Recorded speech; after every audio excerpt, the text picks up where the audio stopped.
안녕하세요. 오늘은 부산의사 김원장, 김경렬 원장님 모시고 특별 생방송을 준비했습니다. 원래 어젯밤에 해야 되는데 오늘 시간이 서로 맞아서 이 시간에 특별히 준비했습니다. 먼저 김 원장 인사하시죠. 예, 안녕하십니까. 저 부산의사 김원장이라 유튜브를 운영하고 있는 김경렬이고요. 원래 이제 직업은 재활의학과 의사인데 어떻게 하다 보니까 유튜브 이제 취미로 하다가 이렇게까지 오게 됐습니다. 네. 정말 취미가 굉장히 다양하시던데. 네, 예. 네. 원래 의사가 그렇게 꼭 되고 싶었던 분은 아닌 건 아닌가라는 느낌을 제가 확 많이 받았거든요. 약간 그런 면은 좀 있습니다. 네. 저도 이렇게 뭔가를 딱 의협을 해야겠다 이런 생각으로 한 건 아니고 사실 대부분 다 그럴 거라고 생각하는데 어떻게 점수 맞춰서 가다 보니까 이제 오게 됐고 네. 이렇게까지. 여러분들 부산의사 김원장 이렇게 유튜브 치고 들어가시면 요즘엔 그냥 아주 좀 센 발언들을 많이 하고 계시지만 실제로 보시면 앞에 초반부에는 보면 굉장히 다양한 자기 취미를 갖고 유튜브를 하셨어요. 근데 유튜브는 그렇게 하셨지만 늘 생각은 다양한 사회 분야에 대해서 관심을 굉장히 많이 갖고 있지 않나라는 생각을 저는 했었습니다. 사실 저도 오늘 처음 뵙습니다. 그 전에 방송만 계속 보고 꼭 기회가 되면 우리 비욘디 한번 모셔서 선생님 말씀을 한번 꼭 들어봤으면 좋겠다 그랬는데 오늘 드디어 그 시간이 마련됐습니다. 먼저 본인 소개를 좀 해주시죠. 고대 졸업하시고. 예. 네. 2000학번에 저는 고려대학교 의대를 졸업했고 2006년에 졸업했죠. 그러니까 00학번이면 저랑 딱 20년 차이 나는구나. 네. 네. 그리고 사실 특별한 제가 경력이라고 할 건 없고 네. 국립의료원에서 이제 인턴하고 네. 중앙보건병원에서 재활의학과 수련을 받고 네. 여러 병원 하다가 지금은 양재기쁨병원에서 근무하고 있고요. 진주 경산 경산 쪽에 있습니다. 네, 경산 쪽에 있는 네. 재활전문병원이고. 네.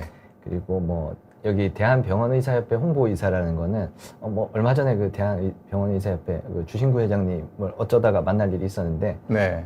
홍보의사를 좀 맡아달라고 해주셔서 덜컥 제가 어떻게 맡게 됐는데 어떤 네. 역할을 할 수 있을지는 사실 좀 의문이 있습니다. 네. 그리고 오늘 제가 이렇게 나오게 된 건 사실 그 원장님께서 의료대랑 관련해서 그 좋은 이야기를 많이 해주시고 여러 매체에서 그게 또 바이럴하고 해서 사실은 제가 원장님을 좀 저희 채널에 초대해서 말씀을 좀 해주십사 하고 이렇게 먼저 연락을 드렸었는데 이렇게 또 저를 초대해 주셔가지고 연락이 서로 엇갈렸나 봐요. 저도 먼저 했었거든요. 그래서 참 제가 이렇게 나오게 된 게 참 어떻게 보면 또 원장님 좀 제가 한번 뵙고 싶은 마음도 있고 네. 그렇게 해서 나오게 되었습니다. 남자들끼리도 가끔 이렇게 브로맨스가 있습니다. 끌리는 사람들이 있거든요. 예. 제가 이제 개인적으로 좋아하고 존경하는 분이 화요 조태곤 회장님이에요. 네. 그분이 옛날에 벌써 한 20년 됐네요. 한국이 정말 발전하려고 그러면 요리 10만 양병설이라고 요리사 10만 명만 전 세계에다가 우리가 대한민국 요리사, 한식 요리사를 풀 수 있으면 네. 이렇게 입시 대란이나 이런 걸 풀 수 있다. 왜냐하면 그게 파생되는 산업들이 굉장히 많으니까. 네. 그 글을 내가 신동아에서 읽고선 이분은 꼭 뵙고 싶은데 그런데 뵐 수가 없었어요. 네. 근데 우연히 내 아는 친구가 또 알고 있더라고요. 그래서 그 회장님 얼굴 한번 뵀으면 좋겠다 그랬더니 그때 만나서 지금까지 이제 가까이 지내거든요. 네. 사업도 잘 되시고. 언제 우리 여기서 화요를 한번 소개를 해야 되는데. 이런 분들이 가끔 있어요. 제가 보고 싶어서 남자를 찾아서 이렇게 연락을 하게 되는데, 오늘 사실 모신 이유는 의료대라는 얘기가 시급하다고 저는 보거든요. 네.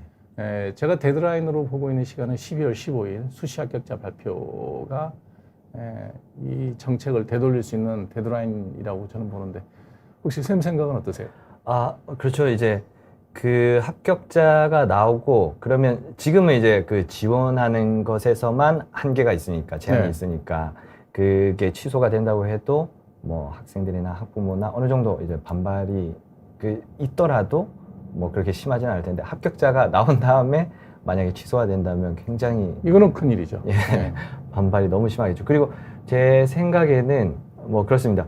그렇게 합격자가 나오면은 정부에서는 우리가 이겼다 이렇게 생각할 수 있지만 그렇게 정말 합격자가 나오면은 저는 그 순간이 정부가 완전히 패배하는 순간이라고 생각하고 저는 있습니다. 그 순간이 요단강을 건너가는 한국 의료가 요단강을 건너가는 시점이 아닐까라는 생각을 하거든요. 네. 이 시발부터 한번 차근차근 한번 따져봤으면 좋겠습니다. 이 의사의 증언 문제는 뭐 매 정권들마다 이 힘없는 의사 두드려 잡는 걸 취미생활로 하는 것 같은데 네. 왜 2,500명 얘기가 나왔는지 혹시 뭐 들으신 얘기가 있나요?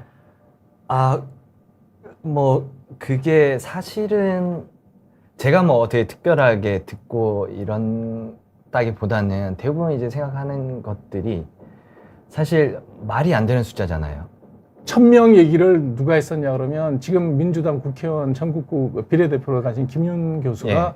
1,000명 얘기했을 때 의협에서 제명한다는 얘기를 언론 예, 들었거든요. 그러니까 그게 그냥 현실적으로 물리적으로도 말이 안 되는 숫자인데 그게 그냥 선거 전에 이렇게 나왔다는 거는 정말 어떻게 보면 뭐 저만의 생각입니다만은 그 보건복지 공무원분들이나 아니면 의료계 관계자들은 다 그게 말이 안 된다는 얘기를 알고 있을 거예요. 의료에 대해서 조금이라도 아시는 분들은. 보건복지부 공무원들도 아니란 건 알겠죠? 예, 그렇죠. 네. 저희가 뭐 박민수 차관님이나 뭐 이런 분들을 비판하긴 하지만 비난이라보다는 비판하긴 하지만 그분들도 모를 거라고 저는 생각 안 하거든요. 그거를 모를 수가 없어요. 의료계에 조금이라도 발 담근 사람이라면 2,000명, 2,500명 불가능하다. 그런데 그렇게 나왔다는 거 정말 어떤 조경 장관님은 이제 부정을 하시지만은 본인이 다 했다 뭐 이렇게 말씀하시지만은 정말 어떤 그 위로부터의 그거를 의료계를 전혀 모르는 사람으로부터의 그런 내려온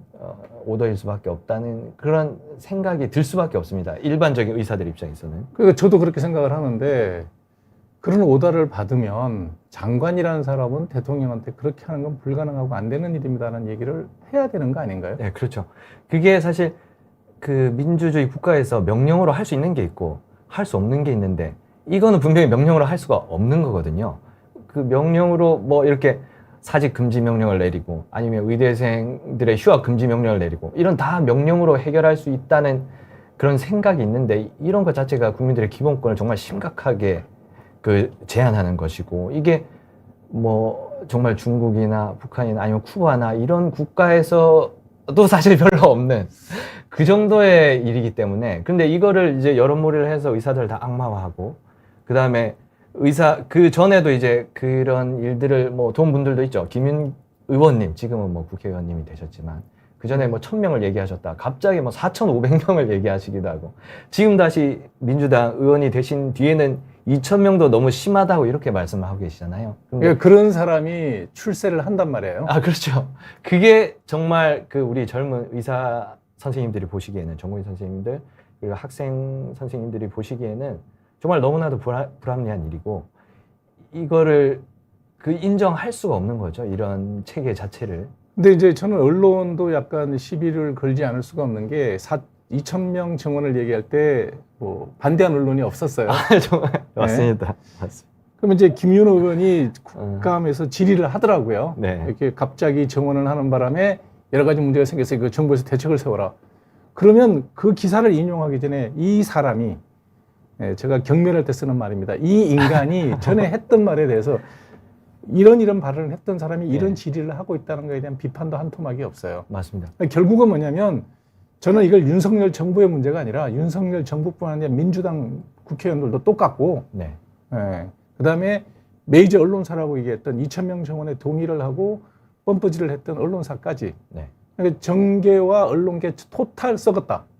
이게 제 생각이거든요.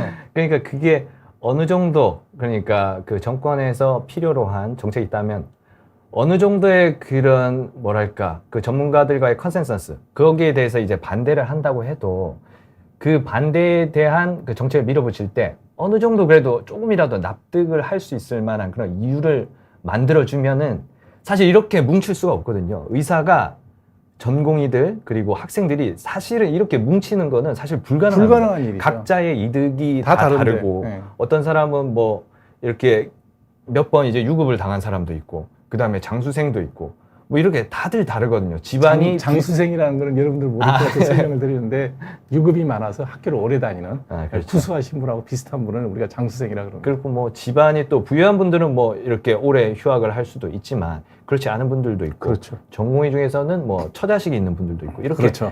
다들 지금 현재 상황이 다르기 때문에 이거를 뭉치게 하는 게 거의 불가능에 가까운데 그 조금의 그런 뭐랄까 조금의 이유라도 지금 주지 않고 조금의 정당한이라고 말하기도 좀 그렇고 조금의 핑계조차 주지 않을 정도의 정말 말도 안 되는 지금 정책을 밀어붙이고 있으니까 이렇게 전공의 학생들, 의사들이 뭉쳐서 사실 뭉쳤다는 것도 그렇죠. 그냥 다 같은 행동, 그러니까 생각이 똑같아지는 예, 거예요. 미래를 포기하고 그 전문의 되기를 포기하고 그냥 사직을 해버리는 이런 행동을 저절로 그냥 할 수밖에 없는 거죠. 자, 이제 아무리 봐도 뭐 저기 현 정부에서 개과천선해서 제가 잘못 판단한 겁니다. 정책의 오류입니다라고 사과를 하고 원점으로 되돌아갈 가능성은 거의 없다고 봐야 되겠죠. 거의 뭐. 없다고 봐야죠. 저도 이거 1년 전부터 떠들었거든요. 네, 네. 그러니까 참 그러니까 이제 할 수 없이 이제 국민들이 그런 여론, 결국 뭐 정치인들을 움직일 수 있는 건 여론이 아니겠습니까? 뭐 지금 여론 자체도 시작 때와는 비교해서 많이 돌아섰죠. 국민 여러분들이. 그때는 어떤 여론몰이, 의사를 악마화하는 게 뭐 전 방송국, 신문사 이렇게 일치 단결해가지고 그거를 했는데 요즘은 이제 많이 돌아섰잖아요. 다른 목소리를 하는 신문사도 있고 뉴스도 있고 어느 정도의 그런 여론의 반전이 있긴 한데 여기서 조금 더 어떤 국민 여러분들이 더 이렇게 표현을 해주셔야 정상화될 수 있다.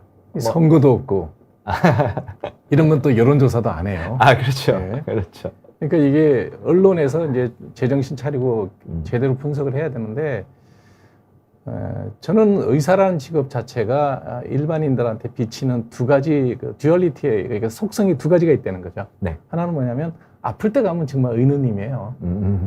아플 때는 예, 자기가 그렇죠. 아프나 친한 가까운 가족이 아플 때는 정말 의느님 소리를 듣는데 평상시에 의사를 바라보는 시각은 저것들 편하게 돈 잘 벌고 사는 사람들이라는 네. 그 지시의 대상도 된단 말이죠. 네. 거기에 비하면 대한의사협회라든지 뭐 대한병원협회라든지 어떤 뭐 의사단체들이 대중과 가까이 하려는 그런 노력은 별로 없지 않았나. 네. 그래서 그 사회적으로 갖고 있는 그 이중성, 고마움과 지시의 대상이 동시에 되는 네.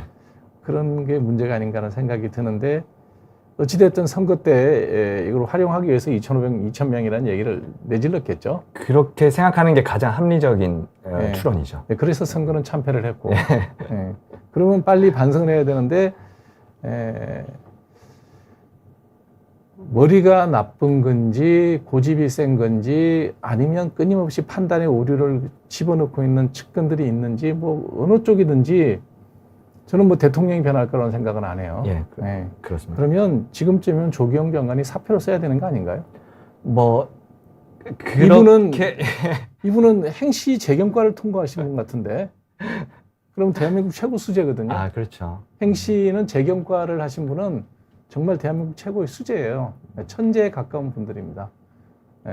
인문계 공부도 잘해야 되고 수학 공부도 잘해야 되는 행정고시 내에서도 특별한 일을 하는 분인데 제가 알기로는 재경부에 있었으니까 아마 행시 재경과를 하셨을 거예요. 근데 뭐 조경 장관님의 이때까지의 말씀을 이제 미뤄보면 본인이 이제 전부 다 했다.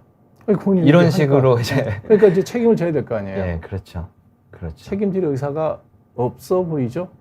그러니까 이제 젊은 전공의 선생님들, 의대생 학생들이 이제 뭐랄까 그 마음을 어느 정도는 돌리기는 사실 어렵죠. 하지만 거기에 대한 정부의 이제 변화된 그런 태도 이런 걸 보여줄 수 있는 게 사실 조경 장관님 그리고 박민수 차관님 그리고 사실 사태 초반에 뭐 김윤 의원님도 이렇게 많은 그 의사들을 뭐 지방 가면 뭐 4억을 번다. 그다음에 지금도 전공의들 교수님들이 연봉이 4억인 줄 아는 사람이 많아요. 그런 의미에서 상업적으로 성공했던 저 같은 의사들이 정말 이제 동료 의사들한테 후배들한테 죄송하다는 얘기를 해야 되는데 거기서 그것도 결국은 뭐 이제 죄송할 건 없죠. 그러니까 뭐 결국은 후배들한테는 죄송한 일이 돼버렸는데 나름 사업해서 의료 사업도 사업인데 사업을 해서 돈을 좀 벌었어요. 그것도 이제 정부의 잘못된 의료 정책에 편성한 수입이죠. 아, 저는 뭐 그렇게 생각하지 않습니다. 아니, 저는 뭐 네. 우리 의료 정책을 손을 봐야 된다는 건 분명히 전 네. 있다고 봐요. 네. 이 바이탈과를 이렇게까지 내몰아버리는 이 의료보험 정책은 손을 봐야 되는데 아, 그렇죠. 그게 의사 2,000명 정원이라는 거는 그건 제정신 가진 사람이 할 짓이 아니란 말이죠. 네. 그래서 대통령은 뭐 그렇다고 쳐요. 뭐 구수한 걸 우리가 모든 걸 판단하면 되니까. 그럼 명석한 두뇌를 가진 보건복지부 장관이라면 전 두 가지라고 봐요. 확신범. 네. 어떤 범죄를 저지를 때 그것이 옳은 일이라고 생각하는 사람이면 그건 이제 우리 확신범이라고 그러죠. 네. 그런 정도인 건지 아니면 정말 의료에 대해서 전혀 모르는 상황이라서 저런 고집을 부리고 있는 건지 장관이 책임져야 될 것 같은데 어떤 의사 표시도 없어요. 그냥 네. 시킨 대로 할 것 같으면 그건 로봇이잖아요. 예, 그렇죠. 본인의 그런 사실 뭐 공무원들이 우리가 속된 말로 그냥 영혼이 없다 뭐 이런 얘기를 많이 하잖아요. 아, 그건 국장까지. 근데 정말 영혼이 없는 모습을 너무 많이 보여주시니까 그러니까, 사실 의사의 경쟁이라는 게 많은 분들이 이제 경쟁을 시켜야 된다.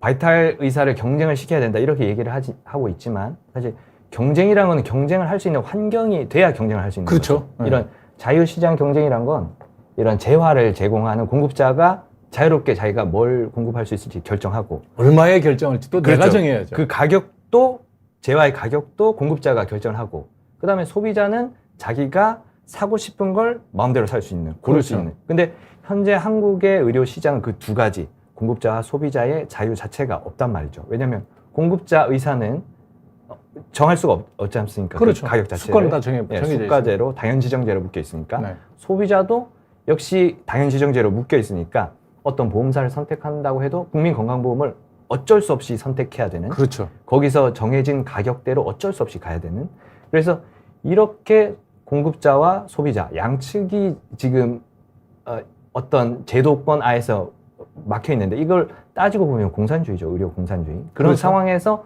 경쟁을 하라. 의사를 막 늘리고 사실 이거 자체가 말이 안 되고 그런 경쟁을 시키면 뭐 제 생각에는 어떤 도덕적 해이가 발생할 수밖에 없는 상황이 되는 거죠. 그러니까 그 도덕적 해이라는 거는 쉽게 말하면 지금의 뭐 그 한방병원처럼 네. 그 교통사고가 났을 때 사람들이 다 그냥 한방병원 가잖아요. 가면 왜냐면 보험료가 나오니까 네, 그렇죠. 자동차 보험 그리고 실손보험에서 보험료가 나오니까 그런 도덕적 해이 그거는 공급자, 소비자 양측에서 발생하는 거죠. 한방병원은 그 환자가 와서 사실 뭐 별다른 치료 해줄 게 없지만 그 보험료에서 돈을 받잖아요. 그러니까 환자를 받는 거고 환자는 내가 가서 뭐 별 치료를 받지 않지만 가서 호텔 같은 곳에 누워가지고 누워서 쉬다가 네. 나중에 보상금 받을 수 있으니까 이런 양측의 도덕적 해이가 발생할 수밖에 없는 이런 상황에서 의사를 더 늘린다? 그러면은 더 심각한 도덕적 해이가 발생하겠죠. 지금도 일부 의료가 저는 과잉이라고 보거든요. 네. 과잉이고 그로 인해서 수익 창출을 위해서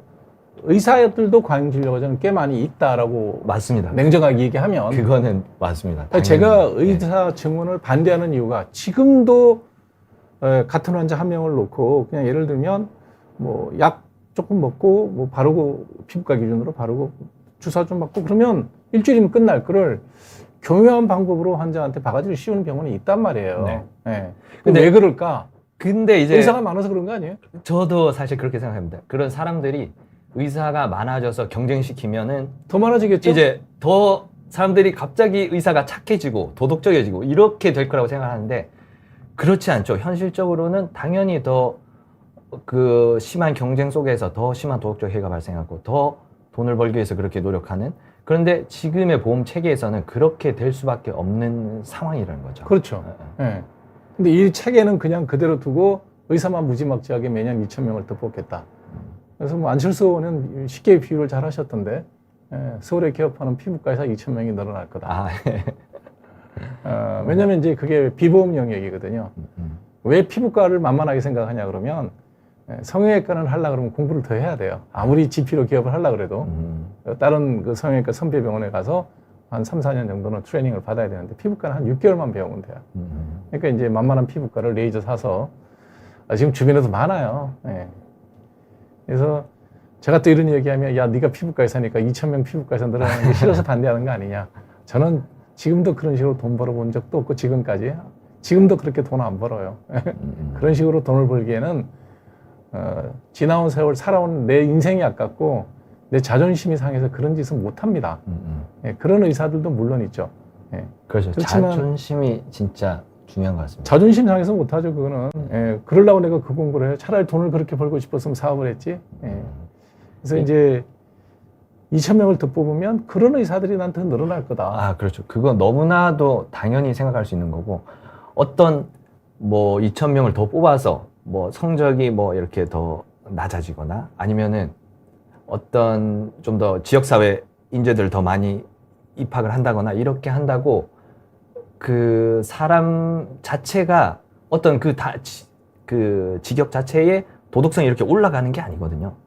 그 사람의 마음은 대부분은 똑같죠. 그게 이제 그 정규 분포 하에서 도덕적인 사람도 있고 비도덕적인 사람도 있는 건데, 그거를 뭐 사람을 늘린다고 해서 물론 도덕적인 사람도 늘어나겠죠. 하지만 비도덕적인 사람도 늘어난 그렇죠. 수밖에 없는, 그게 사실 너무 당연한 건데, 그리고 그 사이에서 이 도덕적 해이가 발생한다는 거는 결국은 그 우리의 보험 시스템이 유지될 수 없는 것 아닙니까? 많은 분들이 변호사와 의사를 이제 비교하시는데, 사실 변호사 쪽에서는 그 직역의 숫자를 많이 늘려도 공급자 측에서는 도덕적 해이가 발생할 수 있어도 소비자 측에서는 발생하기 좀 어려운 시스템이거든요. 자기가 돈 다 내야 되니까. 네, 그렇죠. 네. 본인이 돈을 다 내야 되니까. 네. 그리고 하지만 이제 의료 환경에서는 소비자 쪽에서는 보험이란 게 있고 또 실손보험이라는 게 있고, 실손보험 드니까 한 푼도 안 들더라고요. 그러니까 이제 도덕적 해이가 발생할 수 있는 거죠. 더군다나 암이라도 좀 걸리면 네. 암보험 든 사람은 돈을 받아요 또. 아, 그렇죠.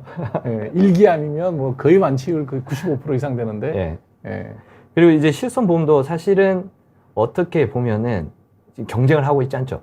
그거를 진짜 경쟁을 만약에 시켰다면 실손보험은 이미 다 망해서 없어져야 그렇죠. 됐다고 생각을 합니다. 왜냐면 보험 설계 자체가 너무 엉터리라서 그렇죠. 예. 그 우리 수급자들이 얼마든지 가서 뭐 진료를 받고 돈을 더 받고 뭐 이거 자체가 보험사가 지금 감당할 수 없을 정도가 됐잖아요. 지금도 적절하지 않을까요? 그게? 그렇죠. 그렇죠. 예. 애초에 계약 자체가 예. 말도 안 되는 계약을 설계를 해놓은 거기 때문에, 그렇다면 진짜 경쟁을 했다면 그 보험사들은 이미 다 망했어야 됩니다. 하지만 뭐 정부에서는 그런 보험사들이 계약 구조를 바꾸는 걸 허용해주고, 앞으로도 또 보험사들을 위해서 뭐 간소화 그 정책이라든지 그런 걸 지금 실시하고 있잖아요. 이거 자체가 그 정부가 보호해주는 어떤 그런 시스템 하에서 보험사들이 어떻게 보면 좀비 기업이죠.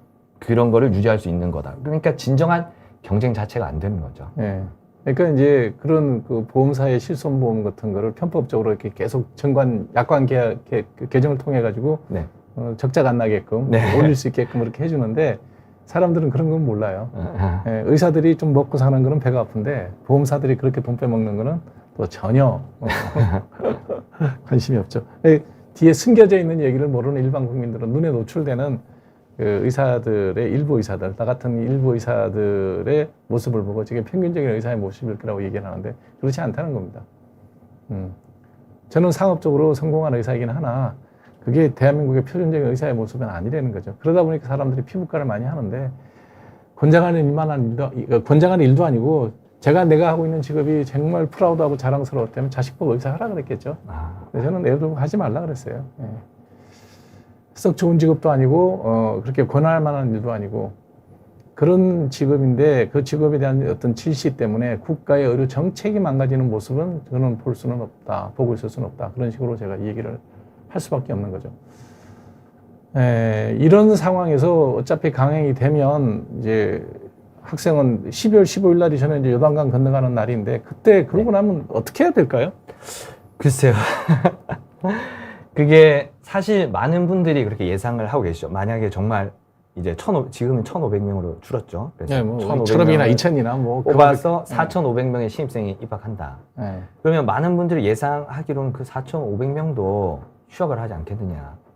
이게 당연히 그렇게 생각이 갈 수밖에 없거든요. 그렇게 의대를 가고 싶어하는 애들이면 사실 여기에 2,000명, 1,500명 지원하는데 네. 들어오는 편성하는 애들이죠. 네. 뭐 그래도 의사가 되겠다고 들어오는 애들이니까 그 친구들이 그렇게 결기 있게 행동할까요? 그 혜택을 본 세대들인데. 근데 제 생각에는 그렇습니다. 그게 어느 정도의 그런 확실한 네. 그런 없지만 뭐 확신할 수는 없죠. 어떻게 뭐 행동을 할지. 근데 제 생각에는 그렇게 쉽게 정부가 생각하는 대로 해주진 않을 것 같아요. 저는 사실 이 문제가 처음 그 발단이 됐을 때부터 세무 조금 이제 그 저보다 아랫세 되니까 네, 예. 분노의 정도가 더 높을 거라고 봐요. 아, 예. 저는 이제 뭐 은퇴를 앞두고 있는 의사 입장에서 뭐 분노라기보다는 이러면 젊은 의사들이 가만 안 있을 텐데, 학생들이 가만 안 있을 텐데, 이 문제는 길다는 거죠. 우리 같은 사람이 두드러 패면 패는 대로 맞고 살죠. 우리 나이대가 그렇게 교육받은 세대고 비겁한 세대입니다. 예, 그러니까 시키면 시킨 대로 해요. 그리고 얼마나 맞겠어요. 63살 먹은 사람이 의사 한다면 길게 해야 5년, 10년인데, 아유, 그 뒤에 의사 뭐 10,000명이 되든 10만 명이 되든 뭔 걱정이 있겠어요. 예. 근데 젊은 의사들은 그렇지 않죠. 제도가 완전히 망가지고 난 다음에 그 정말 엉망인 진흙밭에서 뒹굴어야 되는 상황을 생각을 하면 가만히 있을 수가 없죠. 그러면 이게 이제 교육이 중단될 거라는. 그래서 제가 1년 전부터 이 방송 저도 했었거든요. 네. 그러니까 쌤도 비슷한 시점이 말씀하셨던데. 아, 네. 어떤 계기가 있었나요? 아, 뭐 다들 말이 안 된다는 생각을 뭐 아까도 말씀드렸듯이 했고, 저도 뭐 제가 할 수 있는 한도 내에서는 이렇게 좀 목소리를 내고 싶어서 그렇게 하게 됐고, 현재 사실 돌아가는 추세는 뭐 그렇죠. 젊은 의사들의 분노. 근데 요즘에는 조금 더 뭐랄까 분노라기보단 포기라고 생각하는 게 포기가 늘어나는 것 같아요. 그러니까 레지던트 쌤들 그만두고 취직하신 분들이 한 3분의 1 이상이죠. 예, 그렇죠. 그게 특히 뭐 인기과가 아닌 뭐 소아과, 산부인과 뭐 이런 선생님들은 정말 돌아갈 생각이 없는 것 같아요. 떡볶이님이 제사 지낸다고 아주 그냥 부담 없이 털어버리는 것 같아요. 예, 그게 너무나도 이게 비합리적인 그런 의무를 강요하기 때문에 어떤 특히 문제가 되는 거는 이제 법적 리스크죠. 그렇죠. 법적 리스크. 그 사실은 소아과가 인기과였지 않습니까? 2010... 왜냐면 저도 소아과 하려고 그랬어요. 아, 그러니까 소아 아기를 본다는 것 자체가 어떤 면에서는 정말 사람들을 마음을 행복하게 하고 그 아기를 낫게 해준다는, 아기의 병을 낫게 해줘 그 미소를 본다는 것 자체가 너무 사람을 행복하게 하기 때문에 그 어떤 수의과는 별개로 소아과는 인기과였어요. 2018년까지 다 그렇죠. 경쟁을 해서 들어갔단 말이죠. 어찌됐든 정원보다 많아요. 지원자가 많아요. 경쟁을 해서 들어갔는데 제 친구들도 다 경쟁을 해서 들어갔어요. 소아과에는. 저는 이제 그 킴티오로 네. 지원했다가 한 명밖에 안 뽑으니까 소아과는 군대에서 필요 없거든요. 네. 그러니까 다 난킴티오밖에 없어요. 네. 그래서 꽤 공부를 했는데도 뭐 나보다 공부 잘하는 친구가 이제 먼저 되니까. 아, 정말요? 그래서 이제 아, 소아과를 먼저 지원하셨어요? 갔다 와서 소아과 하겠다 그러고선 갔었어요. 네. 군대를 갔다 오는데 내 친구가 네. 내 대학 동기가 야 그거 별 볼 일 없다. 소아과 앞으로 별 볼 일 없으니까 피부과래. 내 피부과 내 선배죠. 그러니까 걔는 네. 킴으로 피부과를 했으니까 그 친구가 나보고 피부과 하라고 그러더라고요. 그래? 그래 뭐 친한 친구니까 네. 의사랑 같이 하면 술도 마시고 재밌을 것 같아서 그래서 한 거예요. 평생 내가 그 친구한테 늘 고맙다고 그랬죠. 그러니까 소아과가 참 그때까지는 이제 인기과였는데 정말 그 이대목동병원 그 정말 처참했죠. 너무 불행한 사건인데 네. 거기서 그 소아과 교수님을 그렇게 감옥에 보내고 결국 뭐 대법원까지 가서 무죄가 나왔지만 몇 년 동안 5년이요. 예. 송사 끝났는데 5년 걸렸어요. 그거를 보고 누가 소아과를 지원할 수 있겠어요. 그러니까 소아과가 원래 경쟁이었다가 그 몇 년 동안 그냥 20%도 안 되는 그런 지원율로 떨어져 버린 거잖아요. 기소한 검사가 누구란 얘기가 있던데 맞는지 모르겠어요. 확인이 안 되는데. 지금 그런 상황에서 12월 15일이 데드라인인데 네. 그때까지 할 수 있는 어떤 그 의사 쪽에서 강공 드라이브를 걸든 정부의 정책을 포기시킬 수 있는 압력이 될 만한 일들이 뭐 없을까요? 없을 것 같습니다. 저는 근데, 딱 한 가지가 떠오르는데 어떤? 어떻게 생각할지 모르겠는데 대학 교수님들이 들고 일어나야 되지 않나. 아, 자기의 제자들이 저렇게 지금 피를 흘리고 있는데 교수님들이 의사라는 이유로 환자를 버리면 안 된다. 네. 는 이유로 진료를 지키고 있고 그래서 꾸역꾸역 의료가 돌아가고 있거든요. 네. 그러다 보니 국민들이 이거를 느끼지 못하는 거 아닌가.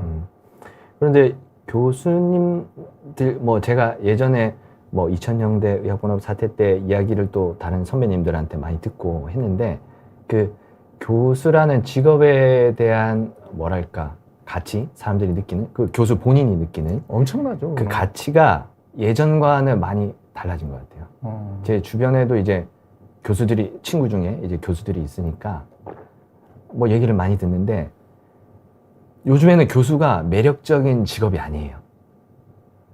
그렇긴 하더라고요. 예, 그 예전에 뭐 저희 학생 때만 해도 뭐 대학병원 모교에 이제 남는 게 아이고, 어떻게 보면 진짜 최고죠, 삶의 최고. 목표가 될 수도 있는 것이었고 그게 내가 어떤 대학병원의 교수가 된다는 게 굉장한 프라이드, 자부심 그런 한 인간의 그런 목표 자체가 될 수 있는 그런 직업이었는데 지금은 정말 그게 아닌 것 같습니다. 그 자체가 많이 변했어요. 정말 그만두시는 교수님 많고 특히 주니어 교수님들 중에서 뭐 조교수, 부교수들 중에서 그만두시는 분들이 많고 뭐 조용하게 그만두시는 분들이 많아요.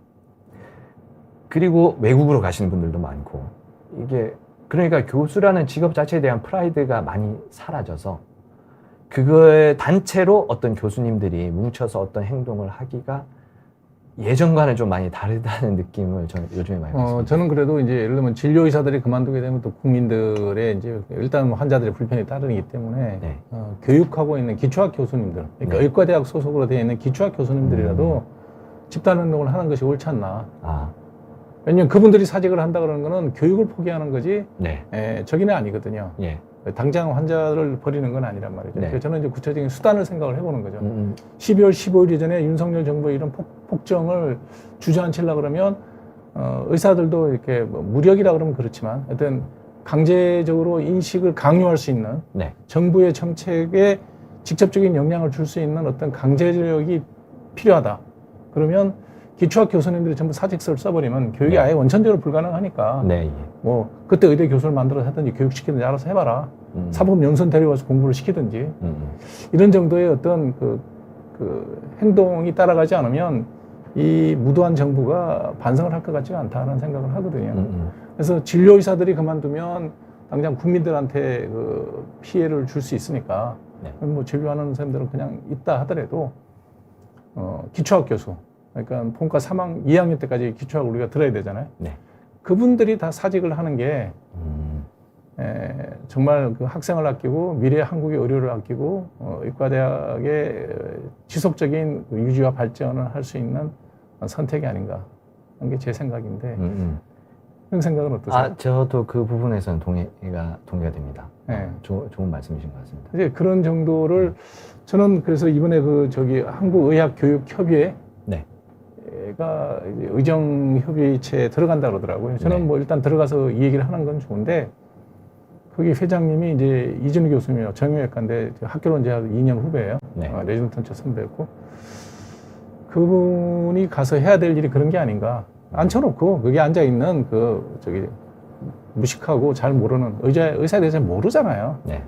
그런 사람들 앉혀놓고 전 그렇게 하면 우리는 이런 식밖에 행동할 수 없다는 건 최후 통첩을 해야 될 때가 아닌가. 12월 15일이 되면 저는 정말 이게 걷잡을 수 없는 상황으로 내몰릴 수 있다는 생각이 들거든요. 정말 교수님들이 좀 뭐를 액션을 취해 주셔야 할 때인 것 같습니다. 정말. 안 그러면 학생이 들어오지 않고 레지던트가 안 돌아오는데 그게 어떻게 그 교육이 대가 이어지겠어요? 네. 그러니까 정말 만약에 이제 그런 아무 일 없이 그렇게 이제 다 7,500명이 들어온다면은 정말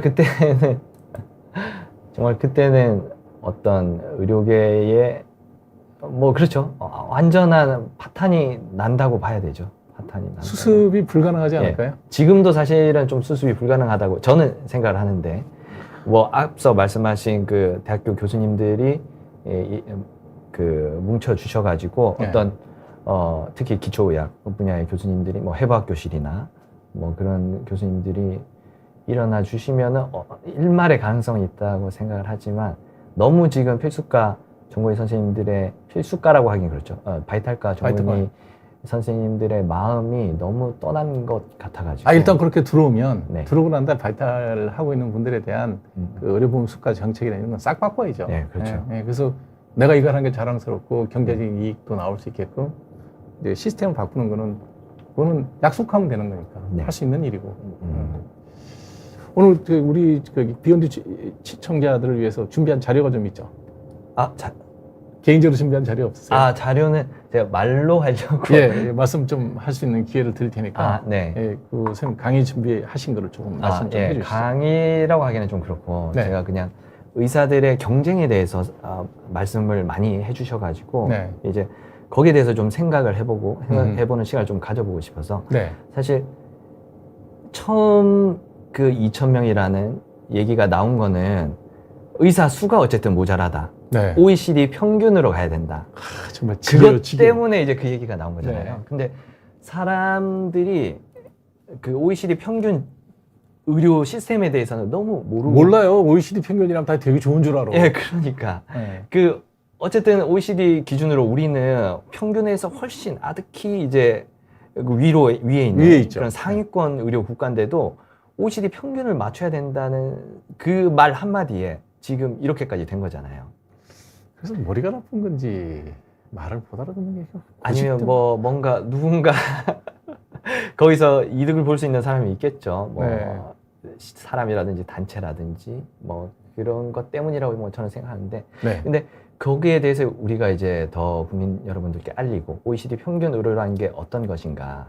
많은 분들이 지금 OECD 평균 의사 수만 맞추면 더 의사들이 친절해지고 나를 더 빨리 봐주고 뭐 이렇게 해 주실 것 같다고 생각을 하지만 사실 OECD 평균은 그런 게 아니지 않습니까? 그렇죠. OECD 평균은 한 번 의사를 예약할 때도 게이트키퍼를 거쳐가지고 몇 주 기다리고 그 게이트키퍼가 다른 이제 전문의를 만날 수 있도록 어레인지 해주고 의뢰서를 써줘야지만 전문의를 만날 수 있는 이게 사실 OECD 평균 의료거든요. 그리고 몇 달 또 기다려야죠. 네. 근데 거기에 대해서 사실은 사람들이 알고 있어요. 저 모른다고 생각하지는 않습니다. 저는 모른다고 봐요. 모르는 분들도 다수 계시겠지만 네. 알고 있는 분들도 있지만 그 어떤 숫자 그리고 의사들이 돈을 많이 번다 이런 거에만 매몰돼서 지금 여태까지 현상이 온 거고 의사들을 경쟁시켜야 된다. 근데 어떻게 보면은 뭐 아까도 이제 말씀을 드렸지만 그런 당형지정제 우리나라에서는 당형지정제 하에서 이미 경쟁하는 것은 불가능한 시스템이고 선생님은 그걸 당연지정제라 그러시는구나. 네, 예. 저는 강제지정제. 강제지정. 그게 무슨 세상에 당연한 게 어디 있어요? 저는 이제 성격이 좀 뾰족해서 그런지 모르겠는데 세상에 당연한 게 어디 있습니까? 나는 그런 말장난하는 공무원들 보고 있으면 화가 나요. 네. 지가 나한테 해준 게 뭐가 있다고 당연지정제라는 게 있어요? 그러니까 내 의사와 관계없이 지 마음대로 했으면 강제지. 맞습니다. 그렇지 않나요? 당연지정제라는 게 사실 OECD 평균적으로는 생각할 수가 없는 제도거든요. 네. 그 국민의 어떤 자유를 제한하는 그런 게 있는 나라가 없어요, 사실. 그게 박정희 시대 독재 때 만들어진 법이니까 그게 가능했죠. 네. 아, 정말 화가 나네. 그런 이제 당연지정제 때문에 이제 경쟁을 할 수가 없는 현재 상황이고. 그렇죠. 그럼 OECD 평균이 되기 위해서는 당연지정제가 사라져야 됩니다. 그렇죠. 그런데 이제 우리나라에서는 그게 이제 영리화, 의료 영리화라고 하면서 많은 분들이 반대하고 계시죠. 근데 OECD 평균적으로는 영리병원이 너무나도 당연한 당연하죠. 겁니다. 당연 영리병원. 당연 영리병원이죠. 당연 영리병원. 뭐 여러분들이 좋아하시는, 여러분은 아니고 그런 평등을 좋아하시는 분들이 많이 좋아하시는 영국의 의료제도 NHS에서도 죽이죠. 그게. 당연히 영리병원이 당연히 존재합니다. 네. 그리고 영리병원이 계속 늘어나고 있어요. NHS에서 근무하는 그런 교수님이라고 할 수 있죠. 그런 교수님들이 이제 그 어느 정도 경력이 쌓이면은 이제 컨설턴트라고 하거든요. 그런 컨설턴트 선생님들은 그 NHS에서도 근무하고 양방띠죠. 예. 네. 그 당연한 영리병원에서도 또 근무를 하실 수가 있어요. 네. 그렇게 그 진행이 되고 있고 뭐 독일이나 프랑스도 영리병원 병상 수가 20% 정도 됩니다. 근데 그 사람들이 교육받을 때 등록금은 다 정부에서 냈다 그러던데. 예, 그렇죠. 네. 그게 우리나라의 정말 이상한 점이죠. 네. 등록금을 의사가 내는데 그런 의료 제도의 의사가 뭔가 할 수 있는 게 없다. 그게 또 아까 한 말씀 하셨으니까 우리나라하고 그나마 비슷한 게 이제 일본이 좀 비슷하죠. 얼마 전에 일주일 전이죠. 일본 도쿠슈카이 그룹이라고 네. 이 그 법인이 있습니다. 네. 일본의 가장 큰 의료 재단이고 네. 세계에서는 한 3위 정도 되는 재단이라고 합니다. 근데 거기서 이제 우리나라 의사들을 초빙하기 위해서 설명회를 했어요. 봤어요, 예, 신문에서. 그 K닥에서 이제 설명회를 한 건데 그 50명 한정 선착순으로 해서 이제 조기 마감돼서 진행이 됐거든요. 그래서 제가 얼마 전에 K대학 대표님을 만나서 그걸 여쭤봤어요. 봤어요. 예. 도쿠슈카이 그룹에서 그 몇 명이나 한국 의사를 데려가려고 하시나요? 이렇게 물어봤더니 다 데려갈 거라고. 다 데려가고 싶어 한다고. 50명 다 데려가려고요? 전부 다. 예. 그러니까 일본에서는 그 전공의 의사에 대해서 어떻게 생각하냐면 그 일본 정부에서 만약에 그 도쿠슈카이 그룹에서 일본 의사를 데려간다 50명 그러면 거기 한 명 한 명에 대한 지원금이 나옵니다. 그게 우리나라에서처럼 아, 교육비 하나도 안 들었으니까? 예예 뭐 100만 원 뭐 이런 식으로 주는 게 아니고 몇 천만 원이 나옵니다. 1인당. 그러니까 도쿠슈카이 그룹에서는 안 데려갈 이유가 없는 거죠. 그 우리나라에서 다 교육받고 이런 인재들이지 않습니까? 인재죠. 예, 우리나라에서 다 교육받고 한 사람들을 그냥 자기들은 국내 일본 의료를 위해서 이렇게 사용을 할 수 있는 거니까 일본 정부에서는 거기에 대한 보조금을 엄청나게 많이 지급을 하는 거죠. 두바이에서도 지금 노한교 생 알죠? 네. 그 대학 동기거든요. 네. 이번에 이제 두바이 갔다 왔더라고요. 그래서 흉부외과 의사들 그쪽이 네. 제일 부족하대요. 아, 네. 그래서 좀 가서 흉부외과 수술을 하는데 뭐 소득도 좋고 예. 휴가도 많고. 두바이에 계신 선생님들이 많죠. 네, 얼마 가시면- 전에도 이제 네. 두바이에 갔다가 돌아오신 선생님이 계시거든요. 참. 아, 뭐 어쨌든 그래서 어쨌든 우리나라하고 가장 비슷한 나라가 이제 일본인데 일본. 그 전공의 그리고 배우려는 의사를 대하는 태도 자체가 너무나도 다르다. 우리나라는 병원에서 그냥 싼 일꾼, 자벽부로 부리기를 원하는 거잖아요. 지금 그 의도 자체가 지금은 진행하기 어렵게 됐지만 원래 수도권에 6,600병상에 6,600병 맞아요. 예, 병상을 수도권, 이제 경기도까지만. 만들고 네. 그것 때문에 필요한 전공의 숫자를 늘린 게 지금 이 결과잖아요. 그래서 그 6,600병상에서 싸게 사실 지금 증명이 됐다시피 전공의가 없으면 전공의처럼 싸고 뭐 24시간 일하는 그렇죠. 그런 노동력이 없으면 그런 병원은 운영이 될 수가 없습니다. 불가능하죠. 현재 병원도 운영이 안 되는데. 그러니까요. 그런데 거기에 이제 싸게 부려먹고 그 뒤는 뭐 나는 모르겠다 뭐 이거잖아요. 그런데 일본에서는 그런 전공의들을 지원금을 몇 천만 원을 주고 데려온다는 거죠. 그러니까 그런 미래를 보는 그런 인재에 대한 그런 뭐랄까 대우 자체가 너무나도 네. 우리나라와는 차이가 나니까 그게 좀 너무 심한 것 같아요. 미국도 16개 주에서 의사 없는 좀 기한 주는 예, 맞습니다. 바로 뽑아가겠다. 요즘에는 그 alternate pathway라고 네. 그냥 전문의 그러니까 USMLE를 치더라도 전문의를 그냥 바로 인정해주는 그런 게 너무나도 많습니다. 옛날에는 USMLE 되고 난 다음에도 그 레지던트는 새로 해야 예, 되거든요. 레지던트를 그냥 100% 했어야 됐죠. 네. 그리고 매칭이 안 되면은 미국에 계속 머무를 수가 없고. 그렇죠. 근데 지금은 그런 전문의 선생님들이 특히 어느 정도 연차 있으신 교수님들은 바로 가시더라고요. 제 주변에 가는 사람이 가고 이제 오퍼를 받고도 당연히 한국 의사들한테는 한국이 제일 좋은 나라죠. 한국인에게는. 크게 편하죠. 예. 익숙하고. 그렇죠. 뭐 괜히 외지에 가서 그렇게 뭐 내가 또 적응해야 되고 영어도 새로 배워야 뭐 이런 거를 할 힘들죠. 필요가 없지만 지금 의료 환경에서는 많은 교수님들이 특히 이제 능력 있는 특히 가장 활동적으로 활동하셔야 30대 되는 후반 40대 초반 30대, 40대 네. 조교수, 부교수 선생님들이 많이 나가시더라고요. 많이 나가세요. NIW로 많이 나가세요. 네. 그게 뭐 사실 의사들이 또 해외에 나간다고 하면은 많은 사람들이 비판을 하지 않습니까? 그 비판이라고 하기는 뭐 나가서 뭐 별 볼 일 없다 뭐 이런 식으로 걱정하지 마시라 그래요. 예, 근데 나가면 다 잘 살아요. 사실 너무나도 대우를 잘 받기 때문에 네. 그렇게 고향에서 사는 게 너무나도 한국인에게는 좋은 일임에도 불구하고 나가시려는 선생님들이 많다는 거를 국민 여러분들이 좀 아셨으면 좋겠어요. 네.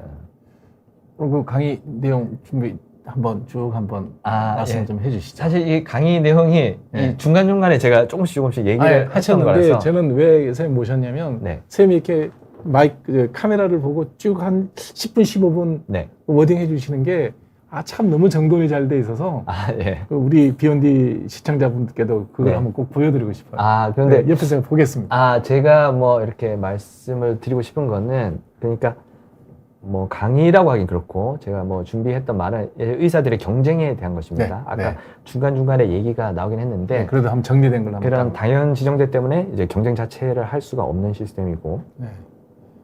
경쟁을 하기 위해서는 단연 지정제를 폐지를 해야 되는데 많은 분들이 거기에 대해서 걱정을 하고 계신다. 왜냐하면 영리병원 도입이 될 거니까. 하지만 OECD 평균적으로는 영리병원이라는 건 너무나도 당연한 것이고 그런 현재 상황에서 의사 수를 늘리게 되면은 뭐 그 의료의 질을 영리병원 도입 없이는 유지할 수가 없다는 게 뭐 너무나도 이제 당연한 얘기라서 그런 것에 대한 이야기고 만약에 지금 현재 발생하고 있는 도덕적 해이 그리고 그런 도덕적 해이로 인한 사회적인 손실 이런 걸 다 없애기 위해서는 사실은 의사들을 진짜 완전 경쟁시키면 됩니다. 그 완전 경쟁이라는 거는 보험이 개입을 안 하는 거겠죠. 당연히 그거는 너무나도 이제 극단적인 상황이긴 하지만 그것을 상상을 해보면은 만약에 보험이 없다면 사람들이 한방병원을 가겠어요? 가지 않죠, 당연히.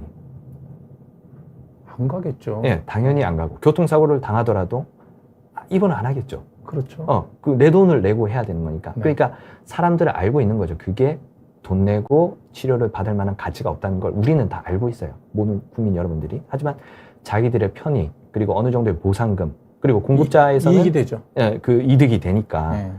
그런 시스템이 유지가 되고 있는 거죠. 지금 도덕적 해이가. 그래서 만약에 정말 그런 진짜 경쟁을 시킨다면 그런 도덕적 해이 그리고 사회적인 그 손실은 다 순식간에 없어질 거다. 그리고 경증 환자들도 많이 없어지겠죠. 감기 때문에 병원에 가는 것도 없어지겠죠. 이거는 그 환자들뿐만 아니라 어느 정도 의사 선생님들도 당연히 반대를 할 수 있는 얘기입니다. 그 단연지정제를 의사들이 폐지하는 것만 찬성한다고 많은 분들이 생각할 수 있는데 거기에 대해서 반대하는 의사 선생님들도 많습니다. 경쟁을 싫어하는 의사들은 반대하겠죠. 아, 그렇죠. 네. 그렇죠. 그 단연지정제로 인해서 어느 정도 이제 환자가 오는 거니까. 그러니까 기본 환자를 깔아주는 거거든요. 예, 그게 그렇죠. 이제 속된 표현이긴 한데 5,200원, 재진 같은 경우 3,700원인가를 내면 전문의를 쉽게 만날 수 있으니까 예, 그렇죠. 그냥 뭐 제가 피부과를 예를 들면 손톱 밑에 뭐가 가시가 박혔다고 와요. 찔렸겠죠. 아무리 들여다봐도 없어요. 과연 이게 미국식으로 의사 한번 볼 때면 자기 돈은 4,500불을 내야 된다 그러면 4,50만 원을 내야 된다 그러면 손톱 밑에 뭐가 찔렸는데 보이지도 않는데 그게 찔렸다고 있다고 그러면서 오겠냐는 거죠. 제가 보험 환자를 되게 많이 보기 때문에 하루에 한 100에서 150명 진료를 해야 돼요. 아, 네. 그러면 최소 10에서 20%가 그런 환자예요. 과연 이 사람들이 진찰비를 5만 원을 매긴다면 네. 미국식으로 한 3, 40불 안 오죠. 를 매긴다면 본인 부담감이 그 정도라고 치면 내가 돈을 그만큼 벌겠다는 얘기가 아니에요. 본인이 내가 50불 받아서 50불을 국고에다가 반납하는 일 있다 하더라도 그 제도는 해야 된다는 거예요. 아, 맞습니다. 그게 그러니까 약간 내가 그 돈을 받아서 내가 그렇죠. 먹겠다는 얘기가 아니라 여러분들 그러니까 댓글 다실 때 그런 그 말도 안 되는 얘기는 하지 말라고. 환자들이 본인 부담금으로 5만 원을 내라 그러고 내가 5,600원을 갖고 나머지 뭐 4만 몇천 원을 국고에 헌납하고 반납하고 의료보험관리공단에 되돌려주는 시스템을 만들어도 나는 그럴 필요가 있다는 거예요. 신중해야 되는데 병원 오는 거를 슈퍼마켓 가는 것보다 쉽게 생각하는 것 같아요. 그게 이제 소비자의 도덕적 해이죠. 네. 그리고 사실 프랑스에서는 이제 그게 차단되도록 운영을 하고 있습니다. 보험 아, 시스템. 그래요? 그러니까 프랑스에서는 먼저 돈을 다 내고 그 다음에 보험공단으로부터 심사를 받아서 환자가 보험공단에 신청을 해서 돈을 받습니다. 아. 그러니까 약간 그런 도덕적 해이가 좀 차단되는 네. 효과가 있는 거죠. 그래서 말씀드리던 얘기를 계속 하자면 그런 만약에 이제 극단적인 상황을 가정을 해서 그런 보험사 자체가 완전히 다 없다. 그러면은 그런 도덕적 해이가 많이 사라지겠죠. 뭐 한방병원, 교통사고 병원 뭐 이런 데 가는 사람은 없을 거고 반대로 그 바이탈 의료에 대한 가치는 정말 높아질 거예요. 높게 수가도 책정할 수 있는 여력도 생기겠네요. 예. 이런 그 쓸데없는 로스가 없어지니까. 예, 그걸 저희가 가정한 거는 수가 자체가 없다는 가정이니까. 아. 지금 제가 가정한 거는. 그렇지. 그러면 내가 지금 심혈관이 막혔어. 뚫으면 살고 안 뚫으면 죽어. 그러면은 병원에 갔는데 뭐 얼마를 낼 거가 뭐 1,000만 원 달라 해도 당연히 내고 부자들은 1억을 준다고 해도 뭐 줄 것이고 많은 부자는 뭐 10억을 내라고 해도 당연히 주겠죠. 아니면 죽는데. 그러니까 이런 바이탈과 의사들의 가치가 엄청나게 올라갈 것이다. 대신에 이제 보험 자체가 완전히 없어지면은 사기꾼들도 늘어나겠죠. 지금도 어떤 그 암 환자나 뭐 이런 분들한테 그 다급한 사람들, 그렇죠. 다급한 사람들한테 사기를 치는 지금 의료 제도 자체가 이렇게 철저하게 통제되고 있는데도 사기꾼들이 많은데. 많죠. 네. 네. 근데 이게 통제가 완전히 없어지게 되면 정말 사기꾼들이 많이 늘어날 겁니다. 그러니까 그런 상황에서는 어느 정도 정말 양극화가 생기는 거죠. 부자들은 그런 훌륭한 의사한테 가서 바이탈 그 진료를 받을 수 있고, 가난한 분들은 거기에 접근조차 하기 어렵고, 스스로 뭐 이렇게 치료를 하고 약을 먹고, 아니면은 그 사기꾼들한테 사기를 당할 가능성, 그런 이런 양극화가 늘어날 수 있다는. 그게 OECD 평균이 그 모양이지 않나요? 그게 거기까지는 OECD 평균이 아닙니다. 아니, 그 바로 이 단계 예, OECD 평균. OECD 하위권이고, 네. OECD 평균적으로는 이제 저희들이 얘기를 한 건 너무 극단적인 상황이니까, 네. OECD 평균적으로는 여러 개의 보험사가 경쟁을 하고 있죠. 아, 그러니까 아니, 우리 그 개인 회사 보험이군요. 예, 그렇죠. 여러 개의 보험사가 경쟁을 하고 있고, 여러분들이 뭐 미국만 그렇다고 생각을 하시는데 사실 미국만 그런 건 아닙니다. 뭐 독일, 프랑스, 영국 다 여러 보험사들이 경쟁을 하고 있어요. 당연 지정제라는 게 뭐 아까 원장님께서 말씀하신 대로 당연하지 않다. 너무나도 그 당연하지 않은 시스템입니다. OECD 평균적으로는. 그래서 그런 것들을 생각해 보면 그런 보험 시스템에서는 이제 소비자가 선택을 할 수 있는 거죠. 보험회사도 고르고 보험회사는 또 병원을 고르고. 예, 그렇죠. 그래서 내가 만약에 나는 경증으로는 병원에 가지 않을 거다. 감기 같은 걸로는. 아, 그럼 보험료 싸게. 예, 보험료 싸게. 네. 나는 한의원에 가지 않을 거다. 보험료 싸게. 이렇게 해서 그런 식으로 이제 유지가 됐던 게 OECD 평균적인 의료보험 시스템이라는 거죠. 근데 우리나라에서는 그렇게 하지 않고 어떤 의사들의 이제 뭐랄까 젊은 의사를 이제 갈아 넣어서 그렇죠. 그런 최정상의 그 의료 시스템을 유지를 했던 건데, 이제 사실은 그게 불가능해졌다는 거는 너무나도 명확한 사실이고. 그러니까 저도 예전부터 제가 피부과라고선 뭐 경제적으로 이제 수입을 많이 얻는 일을 의료를 하고 있으면서 느꼈던 게 뭐냐면 이게 과연 공정하냐. 제가 돈을 벌면서 느끼는 거예요. 이게 과연 공정한 일이냐. 근데 뭐 제도가 그러니 제도에 맞춰 살죠. 네. 예, 제도에 맞춰 살면서 제 개인으로는 뭐 경제적인 혜택을 얻은 네. 그런 입장이긴 한데 이제는 잘못됐다. 네. 제도적 수정이 필요한데 어느 누구도 수정을 하지 않고 점점 나쁜 쪽으로 수정을 하더라고요. 네.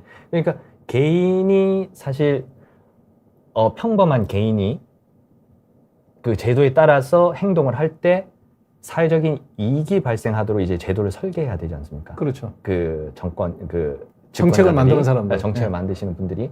근데 지금은 그게 전혀 되지가 않으니까 사실 이 시장 경제의 그 아름다운 점이 개인이 이익을 추구할 때 그 이익이 모여서 공공의 이익이 되도록 되게 만들어야지. 하는 제도를 만들어야지 시장 경제 체제, 자유 시장 경제 체제 그렇죠. 유지가 될 수 있는 건데, 지금은 그런 게 전혀 되지 않는다. 지금 시스템에서. 그리고 더더욱 안 되도록 점점 정권에서 그 시스템을 망치고 있다. 이게 사실 뭐 제가 오늘 드리고 싶은 말씀이었는데, 정권에서 망치는 게 아니라 모든 그 정부, 여야, 그러니까 진보 보수 좌파 우파를 떠나서 똑같은 짓거리를 하고 있더라는 거죠. 네. 적어도 윤석열 정부가 밀턴 프리드만을 그렇게 입에 달고 이 얘기를 하는 정도라면 밀턴 프리드만의 미엄자라도 읽어본 사람이 저런 정말 놀랐어요. 그 얘기 듣고. 우리 김경열 선생님 방송에 가면 그 밀턴 프리드만 갖고 한 2시간 강의한 게 있는 것 같은데. 아닙니다. 제 방송 아닙니다. 아닌가요? 네, 어디서 근데 봤지? 사실 밀턴 프리드만이 말씀하신 게 저희가 처음에 가정했던 그 보험사가 없는 의료 그렇죠. 환경이죠. 네. 그분이 그 상황에서 이제 그런 시장 경제 체제에서 도태될 사람은 도태되고, 살아남는 이제 좋은 병원이 계속 좋은 병원은 유지가 된다. 되고. 이건데 사실 그 의료라는 그 특수한 환경에서 그런 상황을 가정은 하지만 그걸 실제로 이루기는 좀 어렵다는 생각이 들죠, 사실은. 그러니까 근데 정부가 개입하는 거에 대해서 이제 예. 그 어쩔 수 없죠. 왜냐하면 돈 없다고 사람이 목숨을 버릴 수는 없는 일이니 개입하는 건 맞는데, 유럽의 OECD 평균, 되게 OECD 평균 유럽 시스템이잖아요. 네, 그렇죠. 그 시스템을 들여다볼 것 같으면 한국보다 쓰레기라고요, 제도가. 한번 가보세요. 아니면 그냥 통계를 다 한번 보시든지. 정말 거기 가면 환자가, 돈 없는 환자들은 너무너무 비참해요. 돈 있는 사람이야 영리병원 가면 되니까. 그렇죠. 예. 그렇죠.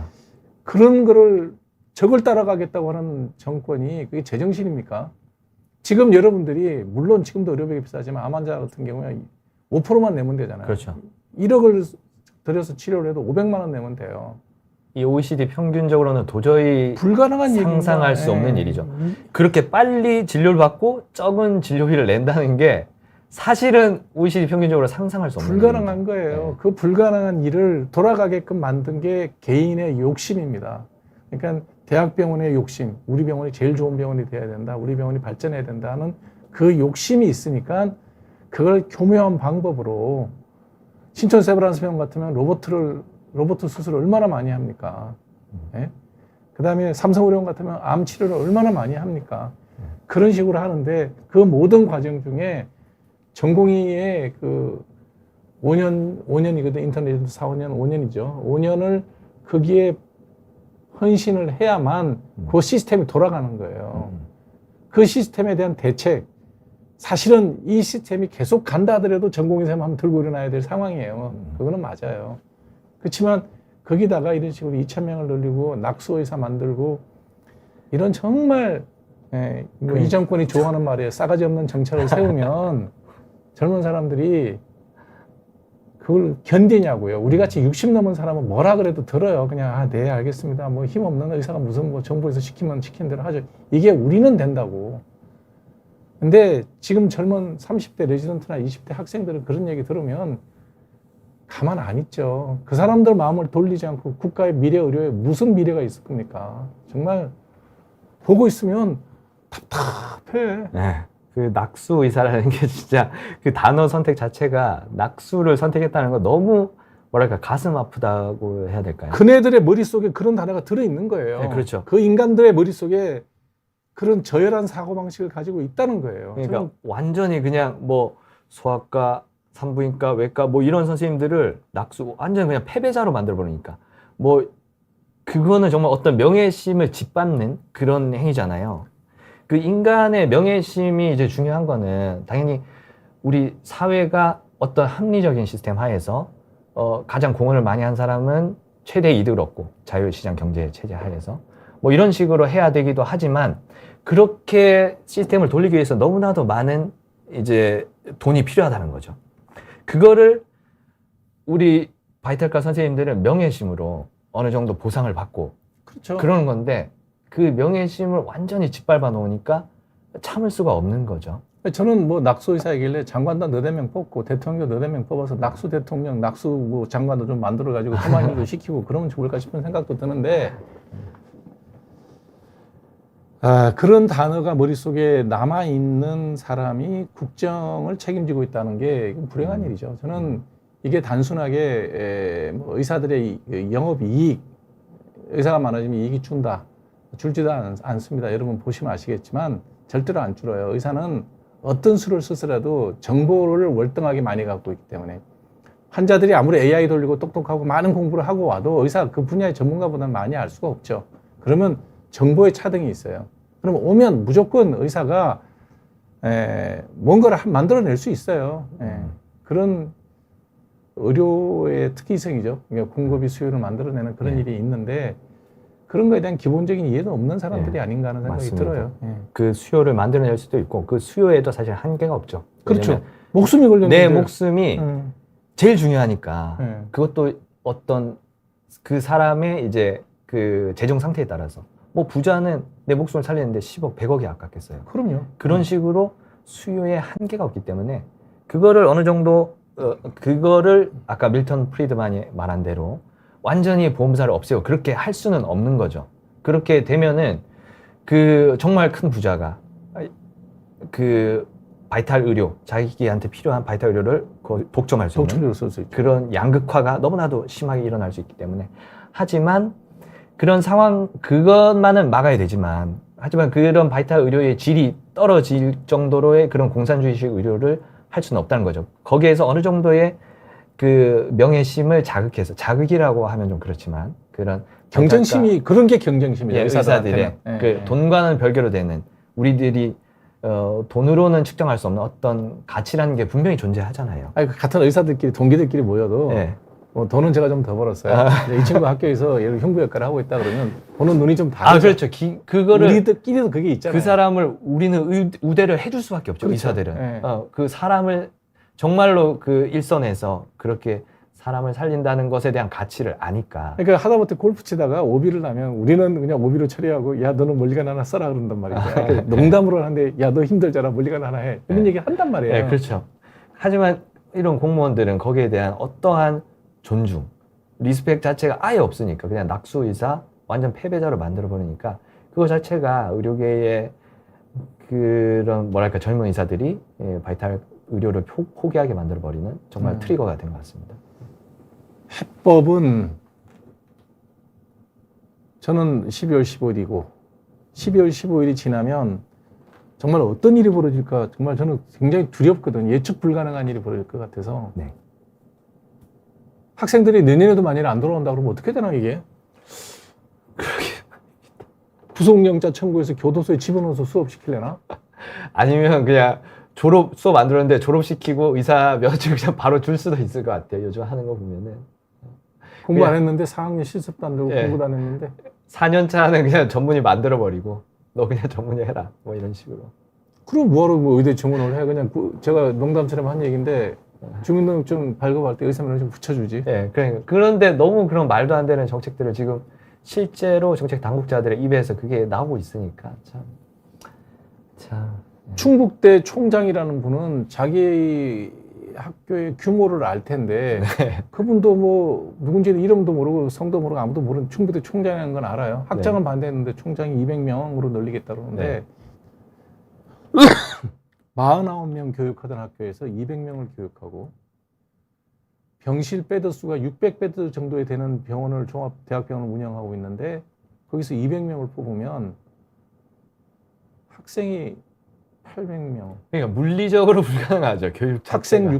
학생 800명에 환자 600명. 뭘 어떻게 실습을 하나요? 그러니까 물리적으로 불가능한 걸 자꾸 할 수 있다. 자기들 할 수 있다. 이렇게 하니까 정말 우리 보는 입장에서 너무 어이가 없는 거죠. 제가 방송에서도 한번 한 얘기인데 한번 다시 얘기할게요. 2025년 학번에 예를 들어 지금같이 강행이 된다 그러면 충북대 의대 특정해서 미안합니다. 사실이니까. 네. 충북대 의대 출신이라 그러면 교육은 안 받았다고 판단하시는 게 맞지 않을까요? 맞습니다.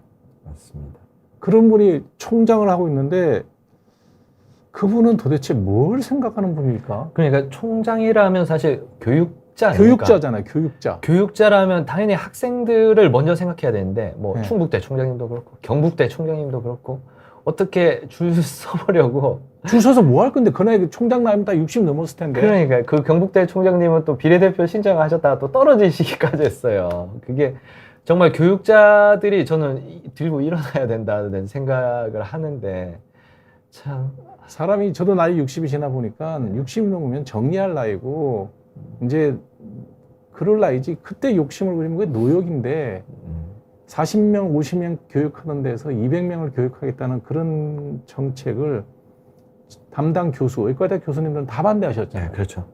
근데 거기다 대고 강행하는 거는 무슨 자리가 탐이 나서 그러나? 그러게요. 참. 근데 뭐 그 이번에 정년 퇴임하신 전병환 국장님도 그 신평원에 상근 이사직으로 가셨다 그러더라고요. 그래서 그 다 공무원분들은 다 어떻게 좋은 자리로 다 가시는 것 같습니다. 그분은 때 맞춰 잘 나가신 것 같아요. 예, 딱 타이밍이. 네, 참 좋은 자리에 또 연봉 한 2, 3억씩 받고 의사 연봉보다 더 많이 받습니다. 그런 자리 가시면. 네. 여러분들은 의사를 요구하는데요. 그 공직자 있다가 나가서 그런 자리에 가시면 꽃보직입니다. 아무 하는 일 없이 앉아서 따박따박 관용차 받고 연봉 2, 3억씩 받을 거예요. 뭐 보험사 이사로도 많이 가시고. 네. 여러분들은 그런 사람들의 조작에 놀아나는 겁니다. 만일에 이 의대 2,000명 정원에 적극적으로 찬성하고 그러면 그런 사람들의 자리를 만들어주기 위해서 여러분들이 바보같이 농락당하시는 거라고 보시면 돼요. 그게 말이 안 되는 얘기거든요. 그래서 교수님들도 들고 일어나지 않고 2,000명 증원이 되면 내년부터 7,500명이 수업이 될 텐데 학생은 선생님 보실 때는 계속해서 그냥 뭐 제 학기를 또 생각은 예, 만약에 그렇게 된다면 그 신입생들이 바로 뭐 윤석열 정부의 그런 뜻대로 움직여 줄 것 같진 않아요. 그 뜻에 맞춰서 그 의대 가는 애들인데. 네, 그렇죠. 그게 이제 자기 약간 비판적인 상황인데 뭐 그래서 그 인간의 그런 단체의 뭐랄까 뭐 합격이 되면 생각이 예, 이제 자리가 바뀌면 원래 또 사람의 어. 그런 생각도 바뀌고 그런 거라서. 그렇게 되면 이제 휴학을 한다. 그럼 2년 동안 졸업생이 안 나오고 이 혼란은 뭐 임기 2년 반 남았으니까 끝나고 나가면 자기는 책임이 없다 그럴 거 아니에요. 아, 그렇겠죠. 하지만 정말 우리나라의 그런 의료 시스템, 정말 OECD 상위권, 최상위권이었던 의료 시스템이 이미 망가졌고, 네, 이미 망가졌죠. 그리고 앞으로도 회복이 될 수 있을지 없을지는 사실 이전으로 못 돌아간다는 거는 다들 그렇게 생각은 하고 계신 것 같아요. 아니요, 정책만 바꾸면 그런가요? 이전보다 더 좋아질 수 있지 않을까요? 저는 제가 장관이 일주일이면 다 해결할 것 아, 같은데. 어떤 식으로? 일단 학생들한테 이 얘기를 해야죠. 네. 들어와라 일단. 이런 일 다시 안 할 테니까 이런 미친 짓은 안 한다. 음. 에다 정원을 보류하고 지금 3,000명만 교육하자. 일단 들어와라.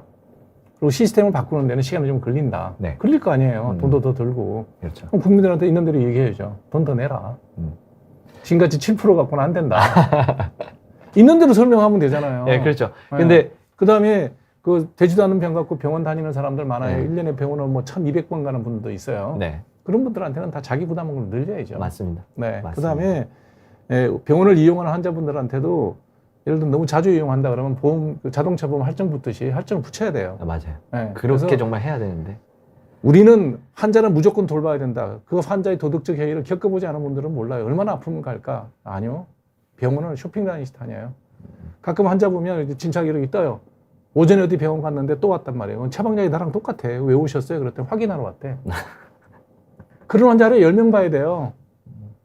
진찰료 2군데서 그 병원도 받고 나도 받는 거예요. 뭐 내가 받은 게 뭐 오라서 온 것도 아니잖아요. 나는 진찰했으니까 받는단 말이에요. 네, 그렇죠. 그런 식으로 나가는 돈이 얼마나 많겠느냐 이거예요. 나는 돈을 벌어 좋지 않냐? 아니요, 돈 버는데 짜증나요. 그런데 환자 보고 있으면. 환자 왔으니 설명을 해야 되고 똑같단 말이에요. 이 얘기 들어서 이제 먼저 오전에 간 병원하고 오후에 나한테 왔을 때가 일치하면 아, 진단이 맞았구나. 그러고 약 먹는 거야. 근데 그런 환자 이제 단연 지정대 때문에 거부할 수가 없죠. 환자를 또 거부한다고 또. 환자가 보면 다 뭐랄까 무조건 다 네. 접수하면 보는 거죠. 그러니까. 이게 다 환자를 보는데 환자는 모두 선량하냐? 그렇지 않다는 거예요. 그런 식으로 해서 재정이 빠져나가는데 그게 나이 드신 분이 그렇게 쇼핑 한 2-3군데 다니면 그 의료보험 누가 내느냐? 20, 30대 그 자식들 손잡을 되는 애들이 벌어서 세금 의료보험료 내고 있는 거예요. 이런 식으로 모든 문제를 개괄적으로 보고 의료 현장을 아는 사람이 의료 행정을 해야 되는데 책상머리에 앉아가지고 통계지나 찍찍하다가 앉아갖고 4,500원 늘린다는 사람이 국회의원을 하고 평생 재정만 담당하는 사람이 보건복지부 장관 와가지고 의과대 교육이 어떤지도 모르고 앉아서 야, 5년 만에 졸업하면 안 되나? 이딴 헛소리나 하고 이게 배운 사람들이 할 짓이냐 이거예요. 배운 사람들이. 예?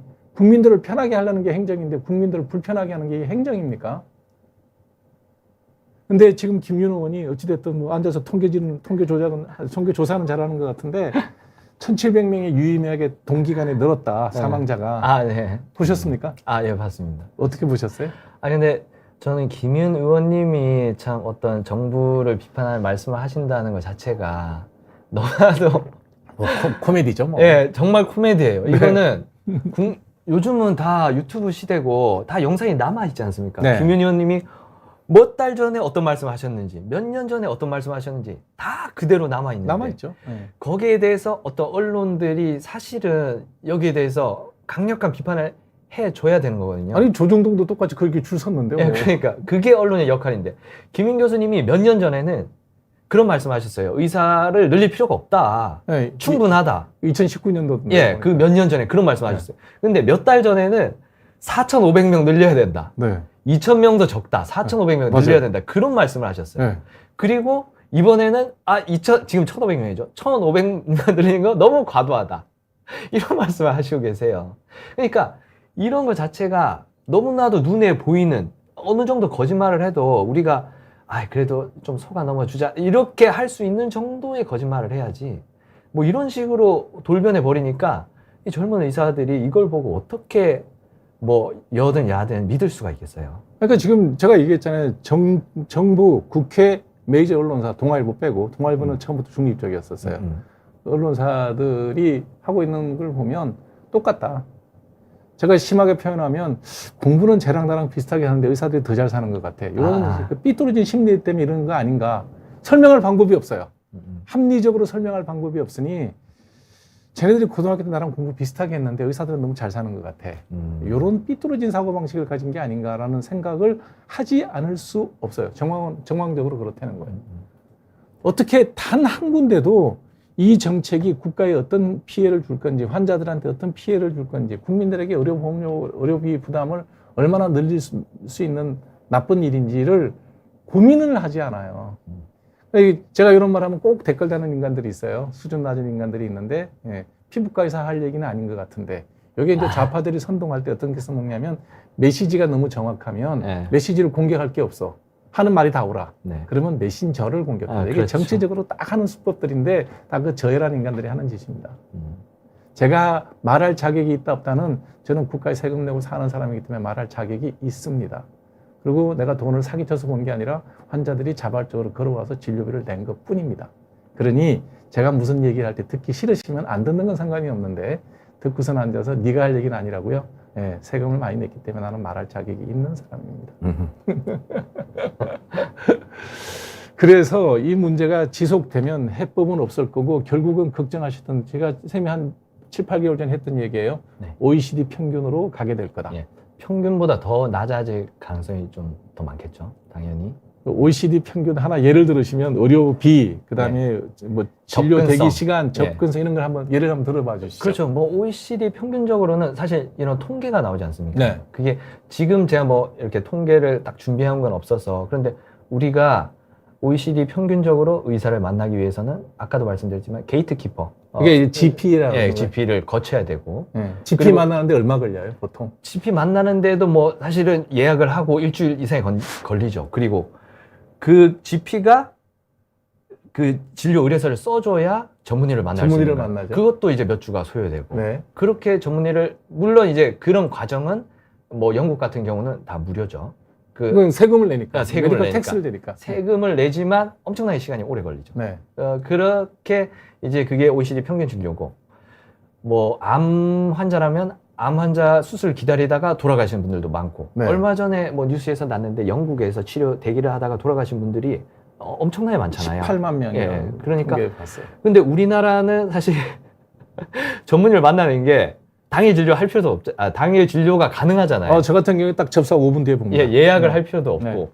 그러니까 이게 뭐 상상을 할 수가 없는 건데 그런 영국에서는 물론 영국에서도 의사 빨리 만날 수 있습니다. 그거는 영리병원 가시면 돼요. 돈 많이 내시면 되죠.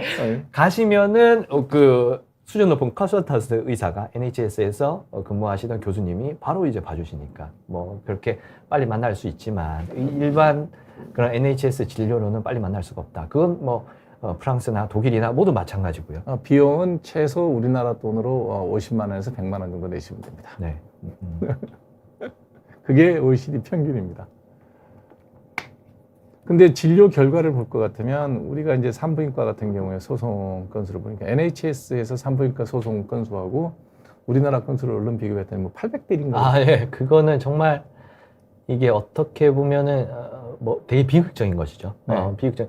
그런 특히 산부인과, 소아과 이런 데서는 어떤 피할 수 없는 사고 이런 게 일어날 수밖에 없는 상황이란 게 있거든요. 그렇죠. 의사는 뭐 신이 아니기 때문에 특히 이제 분만 과정 중에서 뭐 신생아 뇌손상을 당했다거나 이러면은 정말 그 뇌손상을 당한 아이를 보는 뭐 부모님의 심정을 당연히 이해를 할 수가 있죠. 얼마나 슬프고 그리고 거기에 대한 분노. 우리가 분노가 있을 때는 또 그걸 투사할 대상이 필요하잖아요. 원망을 상대를 찾아야죠. 그거는 당연히 그 수술이나 그 분만 과정에서 관여했던 의사에게 돌아갈 수밖에 없는 거고 그거는 굉장히 자연스러운 겁니다. 근데 영국이 우리보다도 분만 사고가 더 많은데 영국은 1년에 한 건인데 우리는 왜 800건이 넘죠? 그러니까 거기에 대한 국가적인 뭐랄까 이게 이제 제일 필요한 건데 그런 사건 의사들의 를 이렇게 뭐 말하면은 좀 몰아가는 것 같긴 하지만은 그 어쨌든 그 지금 변호사 인력도 많이 늘었고 지금 어떤 사건이 있으면은 변호사분들 중에서 이제 의료 소송을 담당하시는 분들도 많이 늘었고 네. 뭐 그런 게 있잖아요. 그래서 그러니까 민사는 그렇다 치고 예. 지금 형사 기소 건수가 그렇잖아요. 그렇죠. 형사가 더 심각한 거죠. 그러니까 형사가 아니, 더- 민사는 뭐 그럴 수 있다고 쳐요. 네. 그러니까 예. 형사가 근데 그거는 모르겠습니다. 저는 정말 솔직히 이해가 안 됩니다. 근데 그것 때문에 당연히 젊은 의사들이 더 안 가는 거죠. 당연히. 안 하는 게 당연하지 않아요? 예, 그렇죠. 그렇게 고소를 당하고 사실 뭐 미국처럼 뭐 고소를 당하더라도 그 정해진 수가 내에서 어느 정도의 내가 물어줄 수 있는 그 정도의 게 돼야 되는데 우리나라는 아예 그거 자체가 안 되니까. 그러니까 미국 같은 경우에는 내가 수가를 1,000만 원을 뭐 받았다. 네. 1,000만 원짜리 수술 없으니까 미국 보통 한 1억 정도 돼요. 되게 모든 수술은. 네. 1억짜리 수술을 받았다는 보상금도 1억의 범위에서 뭐 몇 배까지인데 그렇죠. 우리는 수술비 분만할 때 100만 원 벌거든요. 의사들이. 근데 물어주는 건 14억이야. 예, 17억을 막 17억을 물으라고. 예, 17억을. 그러니까 이게 그 가치를 민사의 가치는 민사는 그렇게 따지는 거거든요. 이익의 가치에 따라서 배상을 판결이 늘어나게 되는데 네. 분만비 100만 원 벌었는데 분만 잘못됐다 그래갖고 민사소송에서 15억, 14억, 15억 이렇게 얘기해버리면 네. 누가 분만을 하겠냐고. 맞습니다. 민사도 그렇죠. 형사는 영국은 한 건 2022년 통계를 봤는데 한 건 한국은 884건인가 그렇던데 이게 말이 돼요? 그러면 한국의 산부인과 의사들은 전부 돌팔이라서 그냥 멀쩡한 사람 다 잡고 그냥 애 다 죽이고 막 엉망으로 해서 884건이고 영국은 분만율이 우리보다 좋으냐? 아니에요. 통계 보면 우리가 훨씬 좋아.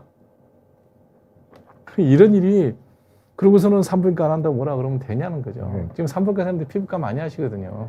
산부인과를 도저히 할 수 없는 환경을 만들어 놓고 네. 왜 안 하냐? 돈만 하는 의사. 뭐 이런 식으로 말을 해버리니까 네. 뭐 정말 그냥 포기하는 거죠. 네, 그래서 지금 산부인과 선생님들도 상과와 부인과가 나뉘거든요. 부인과 진료는 있어요. 부인과는 이제 그런 뭐 생명을 다루는 과가 아니에요. 산부인과 중에서도. 그러니까 이제 거기는 해요. 근데 애를 받을 사람이 없어. 지금 애 받는 사람 전부 50, 60 된 나이 드신 의사밖에 없어요. 젊은 의사 한 명도 없습니다. 야간 당직은 또 여선생님들은 안 한다 그래가지고 그나마도 또 상과 하시는 선생님 모시기가 너무 힘들어서 당직은 여자들은 빼줄게. 우먼닥 선생님들은 빼줄 테니까 그냥 남자들이 우리가 할게. 그렇게 해서 야간 당직하는 산부인과 선생님은 전부 50, 60대 남자밖에 없어요. 몇 분 안 계십니다. 그것도 그나마. 대부분 더 난 이도 저 다 싫어. 그냥 피부과 좀 배워서 그냥 피부과 할래. 그러고 피부과 하는 사람들이 되게 많아요. 그래서 피부과 사람이 많이 늘어서 제가 못 벌어먹을까 봐 하는 얘기가 아니에요. 그분들이 피부과를 하면서 기분이 좋을까요? 직업적 자부심이 생길까요? 본인 스스로도 굉장히 회의스러운 일을 하고 있는 겁니다. 그렇게 공부하고 훈련한 사람들을 그런 길로 내모는 제도가 잘못된 거라는 거예요. 그 제도에 대해서는 아무런 언급도 없고 그냥 의사만 들이면 이 문제가 다 해결된다. 예, 정말 정부에서 좋아하는 낙수 의사가 많아질 겁니다. 예. 이게 이 걱정스러운 현실에 대해서 어느 누구도 의사들이 하는 얘기를 이렇게 직접 듣고 다듬어서 얘기해 주는 데가 유일하게 딱 한 채널이 있더라고요. 의료 채널에서. 우리 같은 사람 말고. 네, 어떤. 조갑재 선생님. 네. 조갑재 선생님이 이제 조갑재 TV에서 방송을 쭉 하시는데 그분은 정치적으로 우리보다 훨씬 더 판단력이 빠르니까 이거는 한국 전쟁에서 피해자 발생보다 더 많은 사람이 희생될 수 있다라고까지 표현하셨어요. 그냥 굉장히 극단적인 상황인데 저는 내년 사망자 통계 나오면 굉장히 정치권도 술렁이지 않을까 하는 생각이 들거든요. 네. 사망자 통계가 유의미하게 늘어나게 되면 이거 문제 심각하지 않을까요? 예. 그런 것도 있고 이제 어쨌든 우리 환자들은 그리고 국민 여론은 또 그런 게 있지 않습니까? 내가 정말 경험을 해봐야 확실히 피부로 느껴봐야 이제 정권을 뭐 어떻게 비판하고 바뀌어야 된다 이런 생각을 하게 되는 것.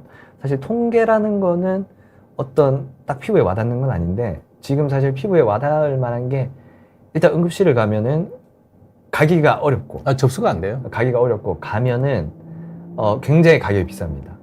본인 부담금이 예, 본인 부담금이. 저희도 얼마 전에 저희 할머니 이제 90세가 넘으셨거든요. 그래서 응급실 갔다 왔는데 가서 뭐 CT 찍은 것도 아니고 뭐 피 검사만 했어요. 한 40만 원 정도 나왔더라고요. 그러니까 이런 거를 아직 많은 분들이 경험해 보지 못하셨어요. 근데 점점 시간이 지남에 따라서 그거를 저는 뭐 그 40만 원을 내면서도 아깝다는 생각은 안 했어요. 안 하죠, 우리는 아니까. 이게 의료가 지금 OECD 평균으로 가고 있는 과정이구나. 이런 저는 그런 생각을 했었습니다. 근데 그거를 일반 국민들이 느끼시기에는 어떻게 느끼실까? 그리고 점점 이제 병원 응급실 접근성이 떨어지고 그다음에 진료비가 올라가고 이런 걸 보고 나시고 나면은 그때쯤 여론이 바뀌지 않을까? 뭐 그런. 그때는 요단강 건너 이미 늦은 상태긴 하지만. 그래서 알고 있는 사람, 우리가 이제 그 성서에 보면 이렇게 선지자란 말이 나오는데 그게 이제 우리가 선지자인데 한문으로 쓰면 뭔지 아는 사람이라는 얘기거든요. 네. 그러니까 똥하고 된장을 찍어 먹기 전에 척보가 아는 사람이 선지자예요. 신의 계시를 받고 하는 그런 사람 아니에요. 전문가들은 대부분 다 그래서 아는 거예요. 저도 피부과 환자 딱 걸어 들어오면 저 무슨 환자인지 금방 알아요. 왜냐하면 그 분야로 공부를 많이 했기 때문에 그런 거예요. 그럼 그 분야에 공부한 의사들이 우리나라에 14만 명이 있는데 단 한 명의 조력자들에게 조언도 듣지 않고 하다못해 용산 대통령실 같으면 주치의도 뭐 10몇 명 있더라고요.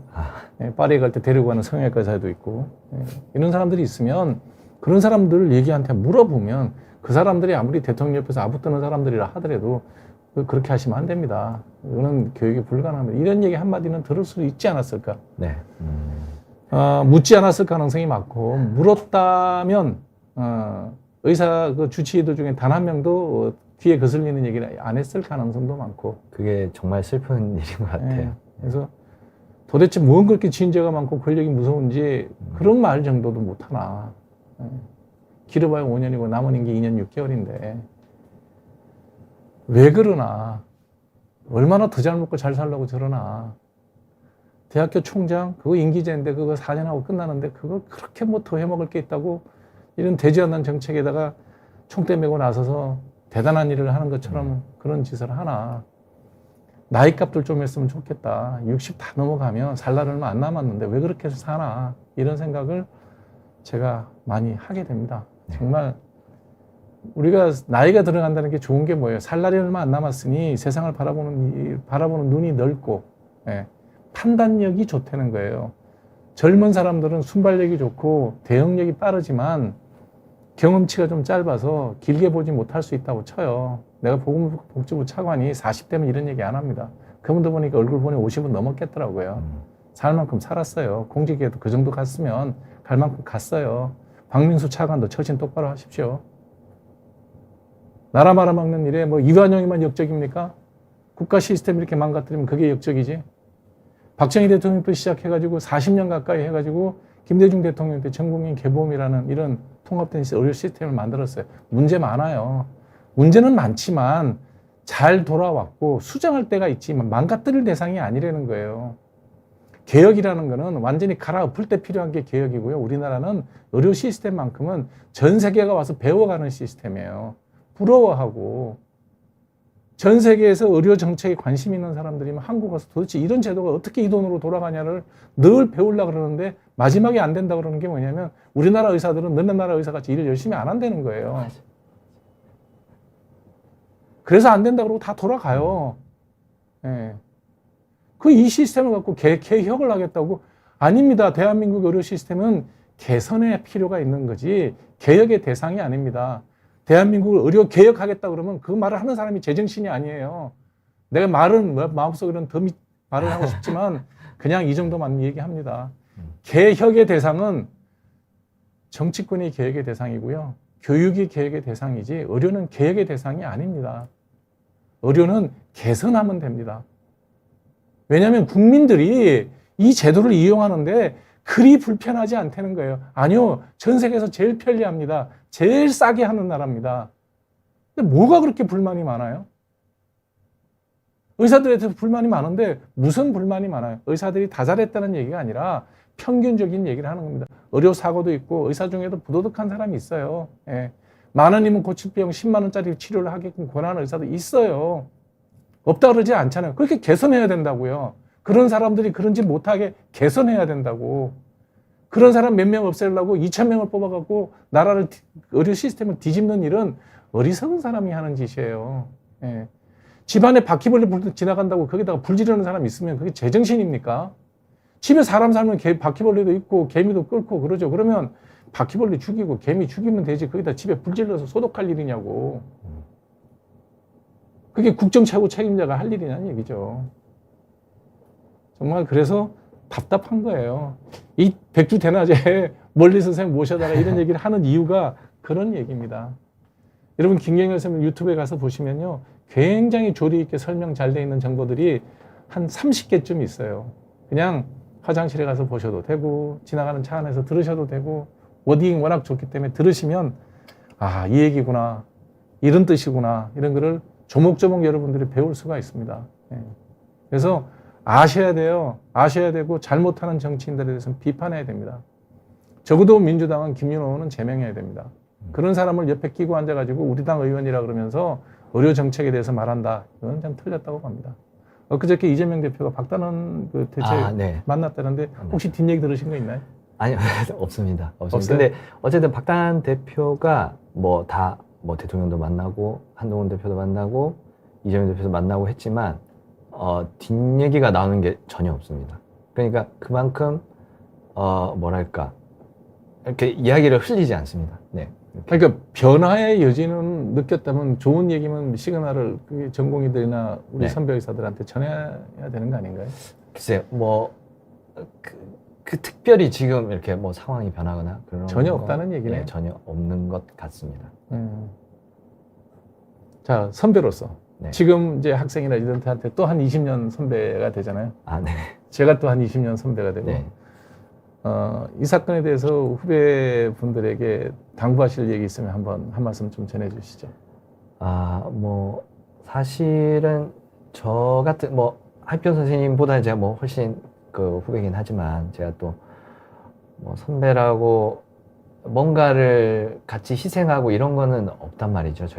저희 세대가. 그리고 예전과는 다르게, 예전 그 의학번업 때와는 다르게 정말 전공의 선생님들 그리고 그 학생들만 어떤 희생이라고 하면 그렇고 행동을 하고 있는 거고 거기에 따라서 많은 피해를 보고 있는 거고 그리고 어떤 분들은 정말 떠나신 분들도 있는 거고 이렇게 되기 때문에 모르겠습니다. 제가 뭔가 드릴 수 있는 말씀은 그냥 어쨌든 이 시간이 다른 선생님들한테도 제가 들은 거지만 좀 헛되이지 않게 사용을 할 수 있는 거고 6개월, 1년이라는 시간을 좀 더 너무 패배감이나 우울감이나 이런 데 갇혀있지 말고 좀 더 많은 경험을 해보시고 더 행복을 느낄 수 있게 그렇게 지내고 결국 자신의 행복을 위해 살아야 되는 것이니까 그렇게 모르겠습니다. 그렇게 하셨으면 좋겠습니다. 제가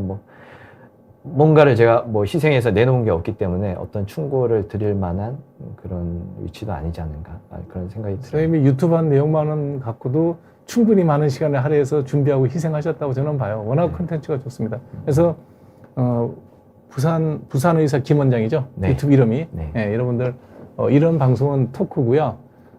김경일 쌤이 방송하신 내용은 보시면 정리된 워딩입니다. 아주 정확하게 워딩이 되어 있고 자료 처리가 되어 있으니까 짬짬이 가서 보시고 주변 분들한테 늘 좀 알려주시기 바랍니다. 보시면 이분이 얼마나 자료 정리를 잘해서 국민들에게 정확한 정보를 전달하려고 애쓰고 있는지를 보실 수 있고 여러분들의 정보의 폭이 굉장히 넓어질 겁니다. 그러면 이 현재 정치권, 저는 여야 불문하고 똑같다고 봅니다.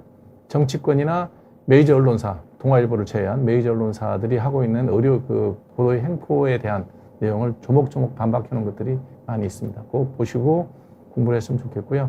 저도 개인적으로 후배 쌤들한테 의사들에게 말씀드리고 싶은 게 두 가지입니다. 전공의 쌤들 굳이 복직 저는 이제는 만일에 12월 15일 날 의료 정책이 지금같이 강행이 되고 이들은 집행이 되면 권력이란 거는 그 권력을 갖고 있을 때 뭐든지 할 수가 있습니다. 그 권력이 횡포를 부려서 그 폭정에 희생이 되는 것보다는 의료 선생님들은 지금 스탠스가 저는 좋다고 봅니다. 빨리 군대 가실 분들 군대 마치고 그다음에 바이탈과에서 더 이상 전문의를 하고 싶지 않은 분들은 지금 취직하거나 새로운 준비를 하고 싶은 분들 준비하시면 좋을 것 같고요. 그다음에 피한성은 제가 그만둬야 된다고 그만두겠습니까? 하랜다고 하겠습니까? 열심히 하십시오. 예. 나오신다 하더라도 별로 큰 비전은 없습니다. 7,500명이 나오고 5,000명 이상이 나오는 그런 상황에서 언제까지 피한성일 거냐 그렇게 생각해 보시면 좋을 것 같고요. 특히 피부과는 많은 사람들이 만만하게 할 수 있는 과이기 때문에 점점 더 밖에 나오시면 내가 의사인지, 내가 장사하는 사람인지, 내가 피부 관리사 역할을 하고 있는 건 아닌지 하는 건 자괴감을 많이 느끼는 일을 하게 될 겁니다. 예.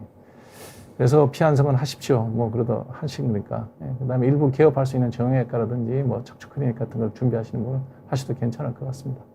그 외에 바이탈과 하시는 분들은 지금의 스탠스가 외려 나올 수도 있습니다. 그래서 당분간 전공의는 안 나온다 해도 여러분 책임감 느끼실 이유가 없습니다. 그거는 여러분 잘못이 아니라 그걸 선택한 그런 걸 강제하는 정부, 그걸 선택한 국민, 그걸 지지하는 언론이 책임질 일이지 여러분들 책임이 아닙니다. 그러니까 어떤 책임감도 느낄 필요 없습니다.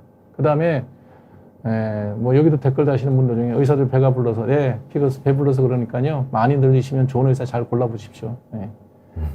배 불러서 하는 일인 것 같아요. 한심한 사람들이 저런 댓글 달아요. 저런 한심한 사람들이 다수인 나라에서는 그 피해를 한심한 국민들이 반드시 받게 될 겁니다. 학생분들에게 제가 당부드릴 건 뭐냐면 무조건 학교에 복귀하십시오.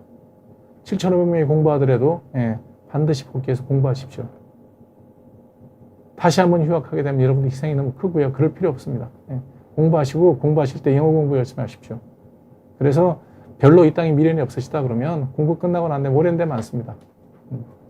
그래서 미국 가든 다른 나라를 가든 그래서 선택의 폭이 넓기 때문에 공부를 하지 않으면 아무런 선택도 할 수가 없습니다.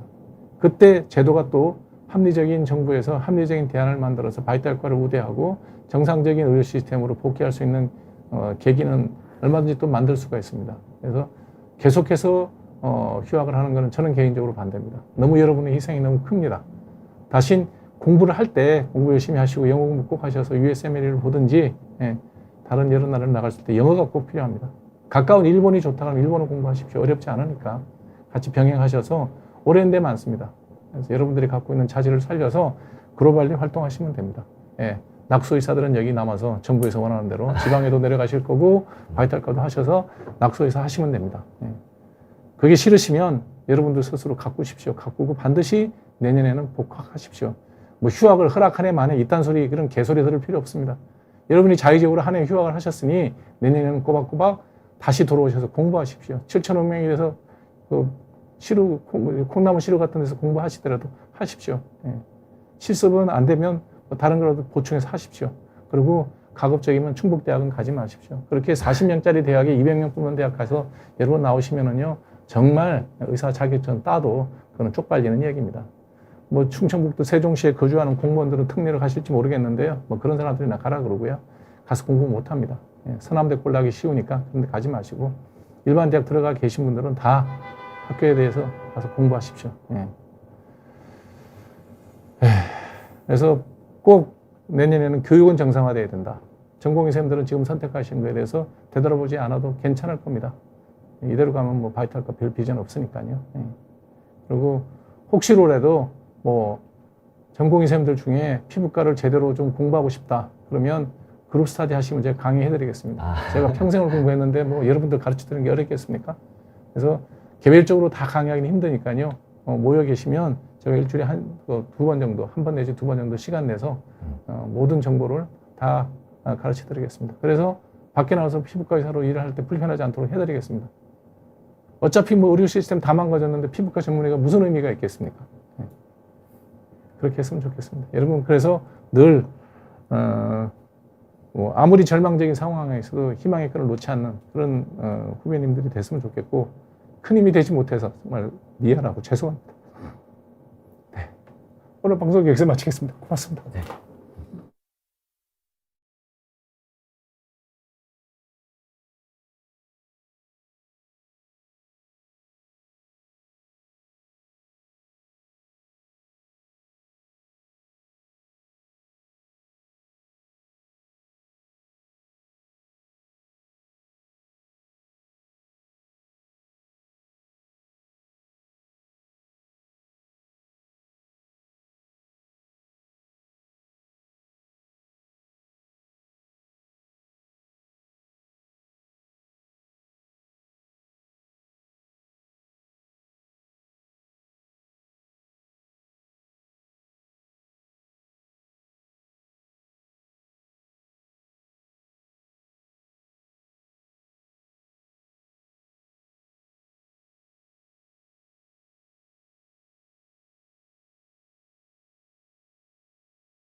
의료농단 사태라고 그래야 되겠죠. 에 대한 김경윤 선생님의 말씀을 많이 들었습니다.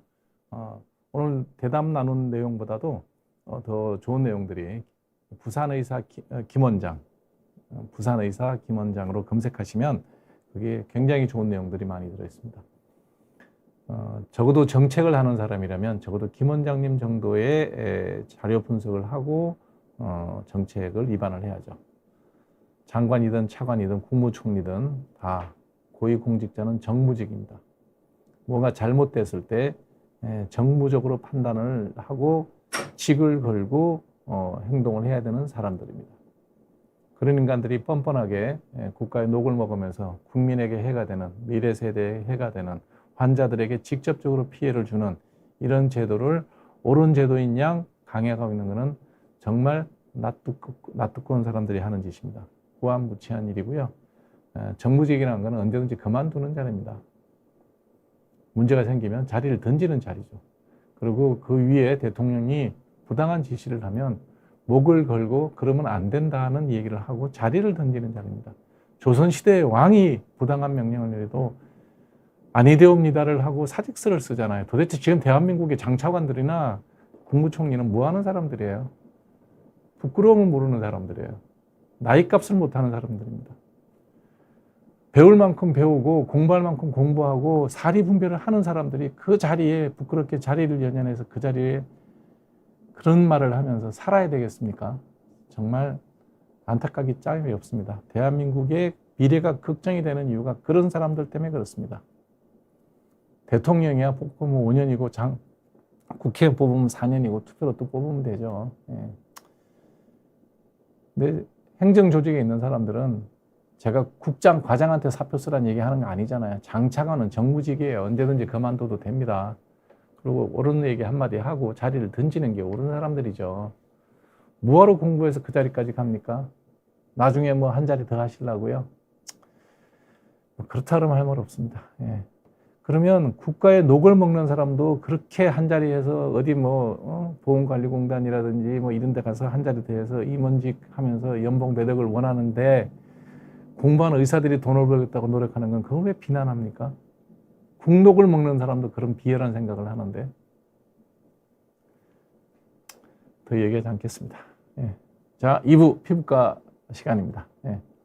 피부과에 대한 얘기를 좀 하겠습니다. 건선, 이제 가을, 겨울 되면 심해지는 질환입니다. 특징이 뭐냐면 사진 잘 보시면 아시겠지만 두꺼운 인설이 생겨요. 아주 하얗게 비듬같이 두꺼운 인설이 생기고 옷 갈아입을 때마다 두둑 떨어지고 머릿속에 생기면 감을 때마다 머릿속에서 인설이 떨어져요. 그리고 벗겨진 자리는 이렇게 빨갛습니다.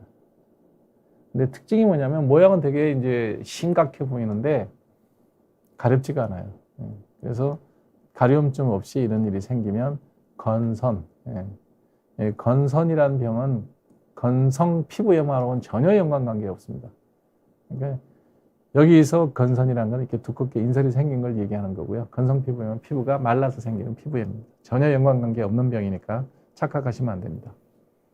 그래서 만성적으로 재발되는 염증성 피부 질환이에요. 백인들한테 잘 생깁니다. 우리나라 사람은 많지는 않아요. 환자의 빈도수는 많지는 않지만 치료가 굉장히 까다롭고 오랫동안 치료해야 되는 병입니다. 주로 생기는 자리가 관절 부위예요. 관절 부위. 팔꿈치, 무릎, 그 다음에 엉덩이, 마찰이 많은 자리. 그 다음에 두피에 생기는 게 특징입니다.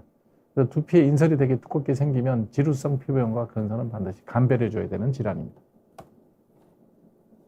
이 건선 여기 무릎에 잘 보이죠?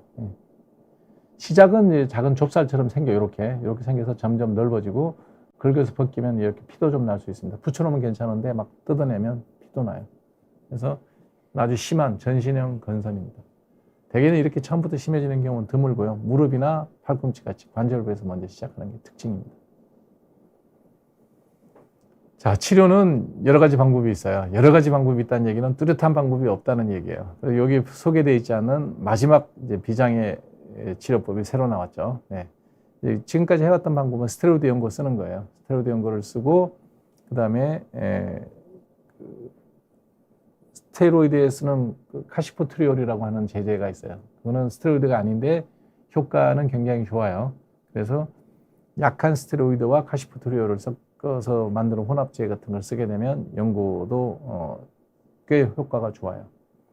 그다음에 먹는 약은 두 종류, 한 세 종류의 먹는 약이 있죠. 이 두꺼워진 인설 자체를 없애주는 티가손, 네오티가손이라고 하는 각질을 완화시켜주는 제형이 있어요. 근데 이제 그거는 오래 먹기에는 이제 그 여러 가지 부작용들이 있어서 장기간 사용은 힘들고요. 한 서너 달 정도를 쓸 수가 있습니다. 그다음 또 하나 쓸 수 있는 게 뭐냐면 사이클로스포린이라고 하는 면역 억제제입니다. 그다음에 또 하나 쓸 수 있는 건 이제 메소트렉세이트라고 하는 항암제를 쓸 수가 있습니다. 그러니까 이런 약들은 다 기본적으로 건선 치료를 위해서 만들어진 약이라는 네오티가손은 원래 건선 치료제로 나왔고요. 사이클로스포린이라든지 메소트렉세이트 같은 약들은 다른 데서 쓰는 약인데 이제 좀 피부과에서 가져다 쓰는 약이죠. 오래 쓸 수 있는 약들은 먹는 약이나 주사제나 아무것도 없습니다. 그래서 나왔던 게 이제 광선 치료죠. 광선 UVB, 네로밴드 UVB를 쏘여주게 되면 이런 건선들이 두꺼운 게 얇아져요. 그래서 건선이 여름에는 좋아지고 겨울에 심해지는 게 자외선 때문에 그래요. 건선 있는 사람들은 자외선 쬐어주면 되게 좋아지거든요. 여름에. 그래서 그 원리를 이용해서 인공적으로 광선을 UVB를 아주 화상을 입히지 않는 광선 치료, 건선 치료에 적화되어 있는 좁은 영역의 UVB, 네로밴드 UVB라는 걸 쓰게 됩니다. 그런 방법이 있고, 그 다음에 또 이제 먹는 약, 소라렌이라고 하는 먹는 약을 먹고 그러면 이제 이게 광감작이 돼요. 그래서 이제 안전한 UVA를 쏘여주면 그게 이제 푸바, 소라렌 더하기 UVA, 그래서 푸바 세라피라고 그러는데 먹는 약도 이제 5맙, 8맙 그래서 종류가 두 가지가 있고요.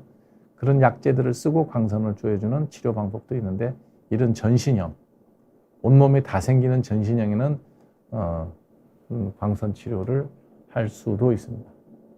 그 다음에 이제 가장 최근에 나와 있는 약이 트램피어라고 하는 선택적으로 소리아시스, 건선을 유발하게 하는 인터류킨을 블락킹하는 거예요.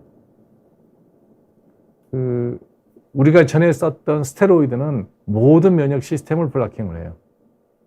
근데 새로 나온 이 트램피어 같은 약들은 주사제인데 요 건선만 유발하는 인터류킨 그 두 개만 잡아요. 그러니까 부작용이 면역 억제제의 부작용이 거의 없어요. 근데 모든 사람한테 의료보험이 되지 않아요. 약 자체가 신약이고 아직도 특허가 풀리질 않아서 제너릭 복제약이 나오지 않기 때문에 약값이 비싸요. 그래서 전체 건선 환자한테 쓰기는 안 되고요. 이 소리아시스의 정도를, 질병의 정도를 체크해주는 점수 스코어링 시스템이 있어서 몇 점 이상이 되면 의료보험이 돼요. 그래서 요거는 이제 의료보험 혜택이 되려고 그러면 이런 방법들, 연고도 써보고 약물도 써보고 광선 치료도 했는데 치료 결과가 만족스럽지 않고 좀 지속되는 정도가 심하고 면적이 넓으면 그때 이 트램피어를 저기를 쓸 수가 있어요. 의료보험 적용을 받을 수가 있어요. 자비로 한다 그러면 한 달에 치료비가 한 200만 원, 300만 원 정도 약값이 들어요. 그래서 그런 거 약들이 나와 있죠. 그러니까 치료약은 아주 좋은 게 나와 있는데 아직은 제너릭이 나오지 않기 때문에, 복제약이 나오지 않기 때문에 약값이 비싸서 좀 심한 사람만 혜택을 볼 수 있다. 근데 반대로 심한 사람이면 이런 고식적인 치료, 예전부터 해왔던 치료법에서 벗어나서 그 길을 한번 선택해보는 것도, 트램피어를 한번 선택해보는 것도 좋지 않나. 트램피어 외에 다른 약들도 더 뒤에 또 나온 게 있을 거예요. 예방을 위해서는 제일 중요한 게 뭐냐면 자극을 주면 무조건 생깁니다. 그래서 때밀어도 안 되고 오랫동안 앉아서 이렇게 뭐 여러 가지 자극되는 일을 하게 되면 문제가 생겨요. 외상이 생기면 외상부에도 무조건 생겨요. 그 다음에 스트레스를 받으면 전신형으로 변합니다. 원래 있던 건선이. 그래서 좀 편하게 살아야 돼요. 지나치게 스트레스를 많이 받고 잠 못 자고 그러면 무조건 심해집니다. 학생들 같으면 중간고사, 기말고사 끝나면 건선 있는 학생이면 확 심해지죠. 뭐 체중은 그렇게 직접적인 영향은 없지만 그래도 건강을 위해서 적당한 체중을 유지하는 게 좋습니다. 보습제 바른다고 건선에 미치는 영향 전혀 없습니다. 자외선을 받으면 건선이 좋습니다. 그래서 여름에 선탠하면 좋아집니다. 각질 제거하느라고 손대면 더 두터워져요. 그러니까 하는 건 절대 아닙니다. 전염병 아니니까 목욕탕에 가도 됩니다. 같이 목욕한다고 없는 병도 아니고요.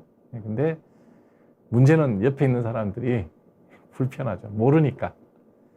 피부병 환자가 목욕탕에 왔다고, 대중 목욕탕에 왔다고 이제 뭐라 그러고 눈치하고 그럴 수 있죠. 그러니까 뭐 안 가시는 게 좋겠죠.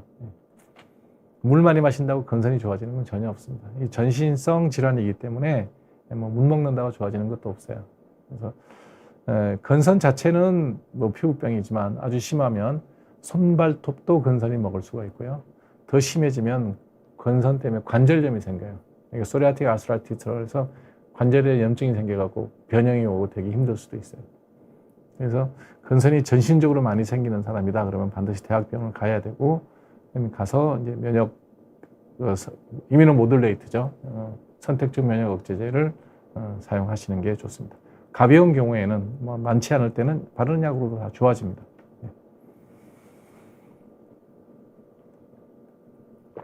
자, 질문을 좀 볼게요. 네, 그게 이제 건선 특징이 박지현님 지금 질문한 내용이 전형적인 건선입니다. 네, 떼면 더 심해집니다. 약 바르시면 제일 좋아요. 콜레카시페롤 약제가 들어있는 거 쓰시면 제일 좋아요. 심한 건선이면 아까 얘기했죠. 대학병원 가셔야 됩니다. 면적이 40%인가 넘어가면, 피부 면적이 40% 넘어가면 대학병원 가셔서 아까 얘기했던 트램피어 같은 이뮤노 모듈레이터를 쓰는 게 좋습니다. 눈꺼풀이 간질간질하다면 대부분 아토피예요. 두 번째가 화장품 알레르기일 가능성이 있습니다. 여기. 1번 아토피. 아토피가 어른이 됐을 때 나빠지는 자리가 이 자리입니다. 여기하고 여기. 그래서 안검염하고 구강염이 어릴 때 아토피 알았던 사람들이 어른이 됐을 때 아토피 악화되면 저런 자리로 생겨요. 그래서 아토피를 악화시키는 가장 큰 요인은 건선을 악화시키는 요인하고 똑같습니다. 늦게 자고 스트레스 받으면 심해집니다. 그래서 생활을 잘 하셔야 되고 치료는 얼굴이니까 하이드로코르티존 로션 같은 거 일주일 정도 바르면 금방 좋아집니다.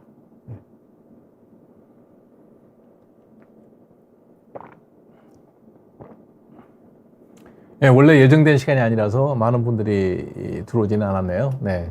그래서 혹시 건선에 대한 추가적인 질문이 없으면 오늘 방송은 여기서 마치도록 하겠습니다. 네. 다음 주 화요일 날 여러분들 뵙고 또 재미있는 얘기 나누고 피부 상담 해드리도록 하겠습니다.